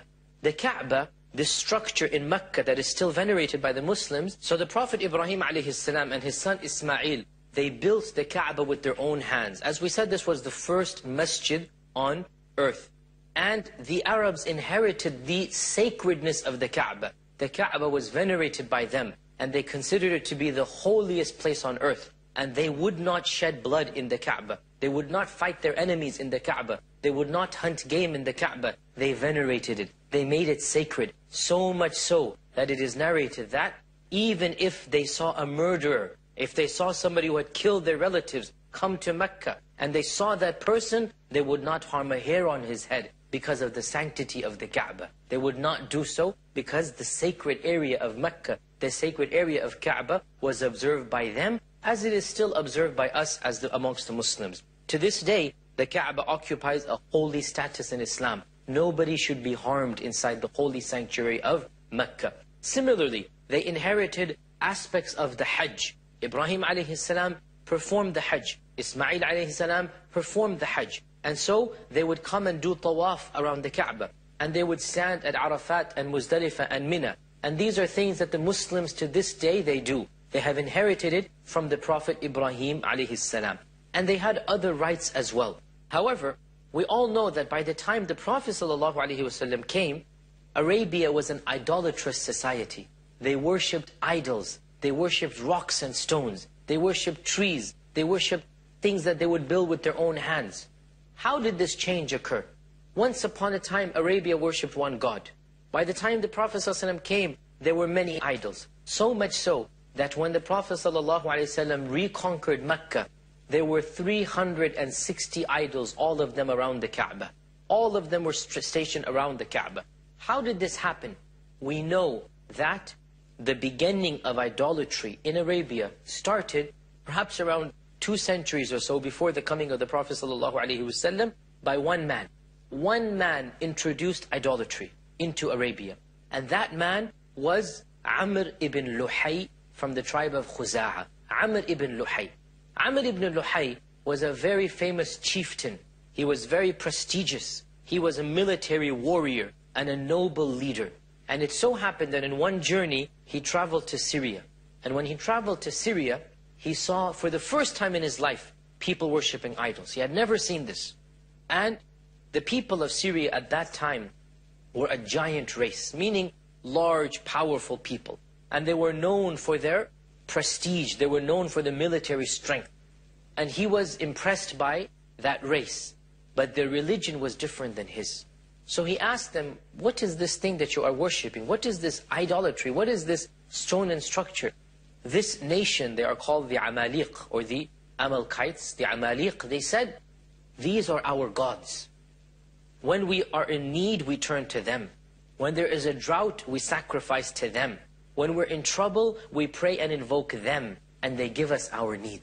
And so Amr ibn Luhay was impressed. He was impressed because of the strength of that civilization, not because of the theology. He was impressed because he was awed by their finery and their civilization and grandeur. And he thought, if that is who they are and that is what they believe, surely that is the correct religion. So he said, can you give me one of your idols? I will take it back to my holy city of Mecca. And so they gave him an idol by the name of Hubal. And that became the main idol of Mecca before the coming of the Prophet ﷺ. The main idol of Mecca, the first time it was introduced, was by Amr ibn Luhay al-Khuza'i. And the Prophet ﷺ himself informed us of this. He said, I saw Amr ibn Luhay in the fire of hell, with his intestine, with his entrails, all of them hanging outside, going around aimlessly. Why? He said, because he was the first person to introduce idolatry to Arabia. Arabia used to believe in one God. Amr ibn Luhay came and he changed the entire structure. When the Arabs saw one idol, which was Hubal, they then began imitating it. And so there were many, many famous idols that popped out. The most famous idol of Mecca was Hubal. The most famous idol of Ta'if, close by, was Al-Lat. There was another idol, Manat. And another third idol, Uzza. These 4 idols, Manat, Al-Lat, Uzza and Hubal, were the 4 most famous idols of Arabia. And the Prophet ﷺ made it a point of destroying them the first after he had conquered these cities. And of course there were many other idols as well. But the point being that idolatry was something that was unknown to the Arabs until the coming of Amr ibn Luhay. When this man came, he spread idolatry to such an extent that people began worshipping anything and everything. They began worshipping rocks and stones. If they found a beautiful stone, they would take it as a god and prostrate to it and sacrifice to it. And they would paint it and put things on it. So much so that one of the companions narrated before Islam, he said, we used to worship rocks and stones. And whenever we found a more beautiful stone, we would get rid of the first one and take the new one as our god. And we would walk around it and do tawaf around it. And if we were in the desert and we couldn't find a stone, we would gather sand and dust, put it into a heap, and bring a goat and milk it to solidify that sand, and then worship that sand. This was our state before the coming of Islam. Look at the mentality of these people. How is it possible for a logical, sane, rational human being to believe that a rock or stone is worthy of worship? And yet such was the status of idolatrous Arabia. They would worship anything and everything.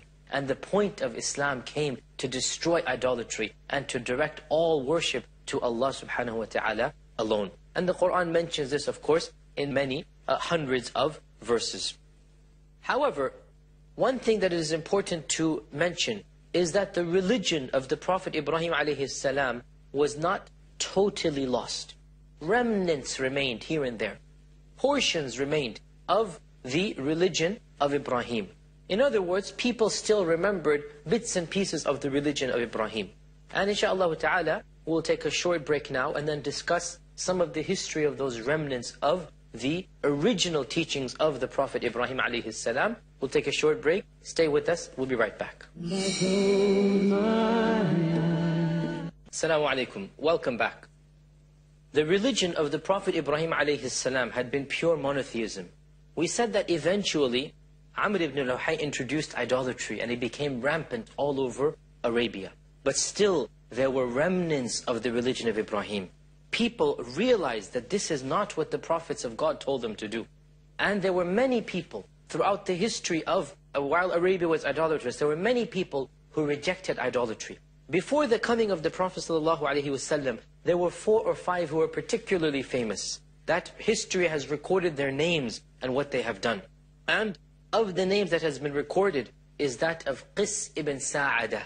Qis ibn Sa'adah was one of the poets before Islam. And he would stand up in the fairgrounds where people would come and celebrate their religious festivals. And he would tell them that this idolatry does not make any sense. How can you worship these other beings? God is the one who created you. Turn to Him. And the Arabs had a very, very evil habit of burying their daughters alive.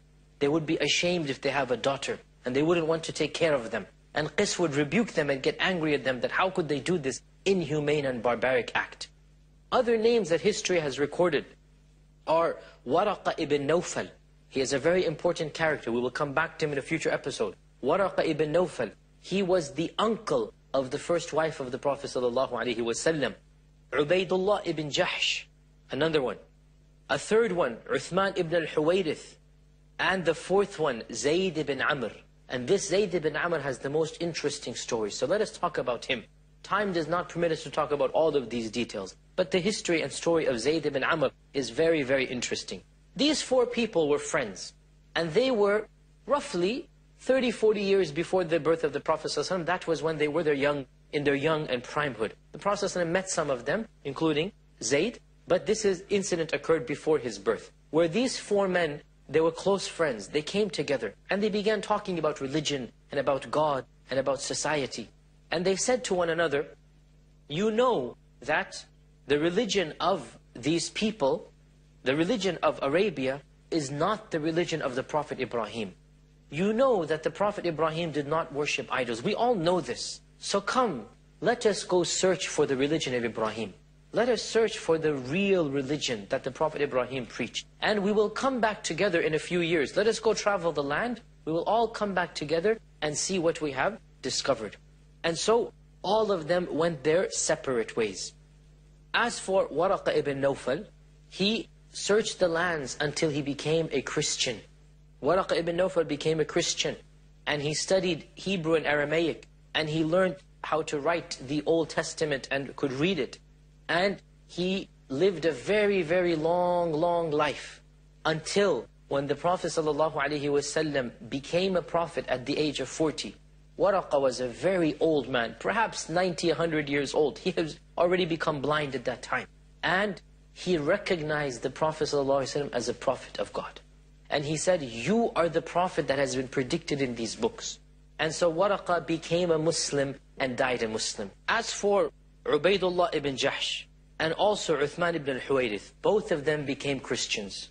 After studying all the religions that they could find, they decided that Christianity was the correct religion. And so they died in Christianity. Uthman ibn al-Huwayrith, he traveled to Rome. The emperor of Rome took him into his entourage and he became one of the private confidants. Perhaps he was the ambassador to the Arabs who would translate things into Arabic, but he went into the private entourage of the leader of Rome. And they did not accept Islam. As for Uthman, perhaps he did not even live to see the Prophet ﷺ. We don't know the date of his death. But Zayd ibn Amr ibn Nufayl, this we said is the most interesting of the 4. Zayd ibn Amr was not pleased with any of the religions. He said none of these religions is the original religion of Ibrahim. neither Judaism nor Christianity, neither Zoroastrianism nor anything. He could not find any religion that he liked. And he said, rather, all I know is that these idols are not worthy of worship. I will not worship these idols. And he would openly stand up and rebuke the Arabs. How can you worship this rock and stone? How can you prostrate to a thing that you have carved yourself? How can you offer sacrifices to a rock that doesn't even have the power to hear or see or talk or move? How can you worship these things? And he would openly criticize them.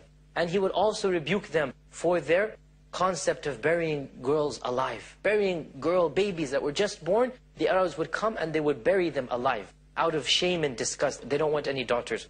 And he would come and he would say, I will take care of her. Give her to me, I will raise her as my own daughter. And he would take care of them under his tutelage and raise them as orphans. Such was Zayd ibn Amr ibn Nufayl, a very noble character. And it is narrated once that the Prophet ﷺ met him as a young man. And Zayd ibn Amr was a very, very old man. And they had a conversation together.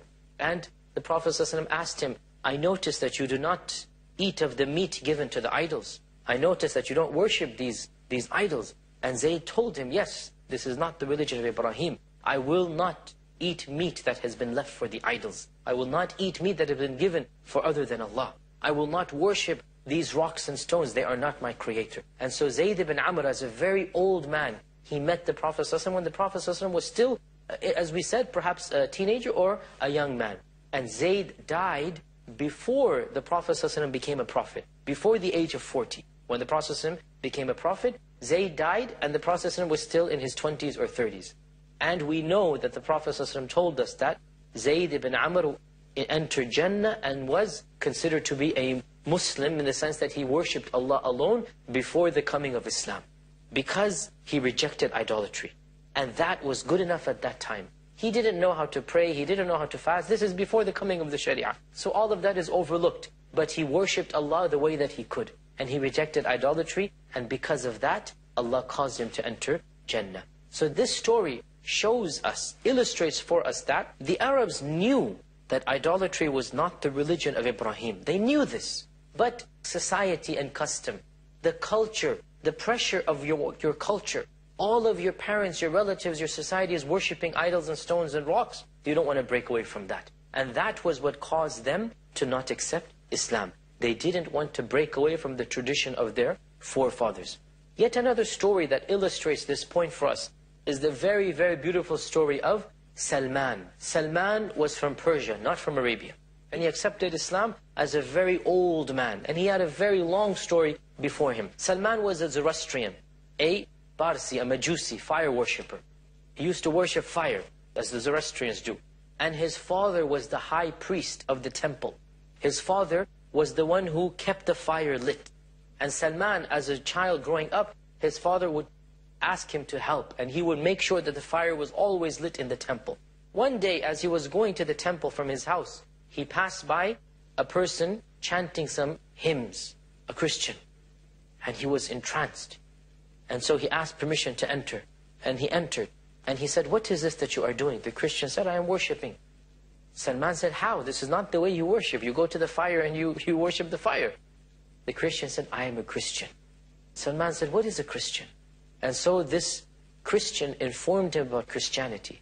And Salman was pleased by it and he loved it very much. It made more sense to him than fire worship. And so he accepted Christianity. It is a very long story. To summarize, when his father found out, his father beat him and imprisoned him and tortured him and tied him up in his room and said, you will not leave until you return to the religion of our forefathers. But Salman did not want to give up his religion. And so he decided to run away from Persia. And when he heard of a caravan going to Syria, the Christian had told him that Syria is where Christianity flourishes. When he heard of this, he ran away from his house, he joined this caravan and left Persia permanently. And he went to Syria, where he discovered a monk. He discovered a worshipper, a hermit, a monk, who was a Christian. And he attached himself to this monk for many, many, many years. And when the monk died, he found another one and another one. And what happened was, the monk that he found was one who really and truly was a believer in Jesus Christ, a perfect worshipper, a real believer of Jesus Christ, not of the Trinity, not of the corrupted version of Christianity, but the actual religion of Jesus Christ. And so, when he found this man, he became like a son to him. And he spent 20, 30 years worshipping Allah, worshipping God. This is worship of God. He was not worshipping Jesus Christ. And praying and fasting. When the man was about to die, Salman wept and cried. And he said, "You're about to die. Who can I go to?" The man said, "I only know of one other Christian who believes what I believe." Meaning the rest of the Christians believe in a Trinity. The rest of the Christians have abandoned the real teachings of Jesus Christ. Go to that man. So he went to that other man. This was his third mentor. There was one in the beginning, then this middle one he spent the longest time with. This was the third one. When he went to the third one, he spent another many years with him, worshipping and as a hermit, worshipping and fasting and praying. When that man was about to die, and Salman is now probably in his 60s and 70s, he then went to him and said, "Who should I go to now?" The man responded, "I don't know of any Christian on earth who believes in what I believe and what your previous friend and my friend used to believe in. I don't know of any Christian left. But," listen to this, "but the time has come for the coming of the Prophet. Very soon. If you live long enough, you shall see him." See, this is a real Christian. He knew the teachings of Jesus Christ. He knew the prediction given by Jesus Christ that a prophet is about to come.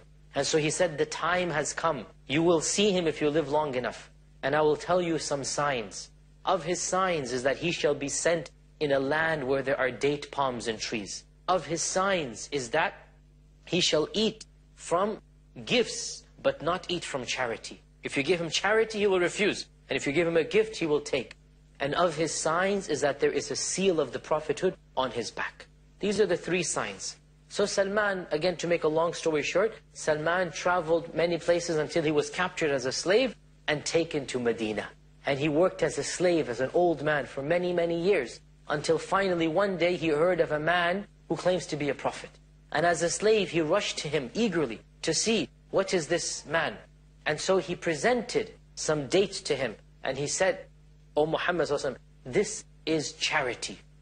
The Prophet sallallahu alaihi wasallam refused to eat. And he gave it to the people around him. The next day, Salman came and said, "O Muhammad sallallahu alaihi wasallam, this is a gift to you." So the Prophet sallallahu alaihi wasallam ate from it and gave it to the people. Salman said, "This is one sign." The second sign was that he shall come in a place that has a lot of dates. That was Medina.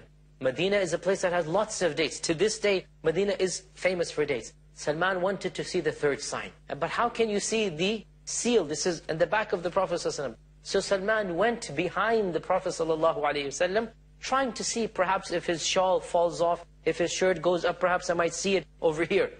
When Salman stood up and walked behind the Prophet ﷺ, the Prophet ﷺ smiled because he knows what's happening. Meaning that he understood why Salman is walking behind him. And so he lowered his shirt. He lowered his garment.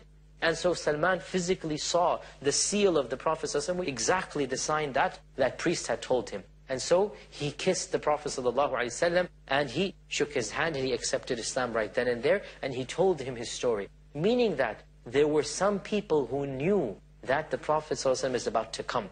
The original Christians, they knew this. And also some of the Jews knew this, that a prophet is about to be sent. And Salman al-Farsi had the privilege of meeting some of those original Christians who actually believed in Jesus Christ. Insha'Allah ta'ala, we'll continue the story of this light in our future episodes. I hope to see you then. Until next time, Assalamu alaikum wa rahmatullahi wa barakatuh.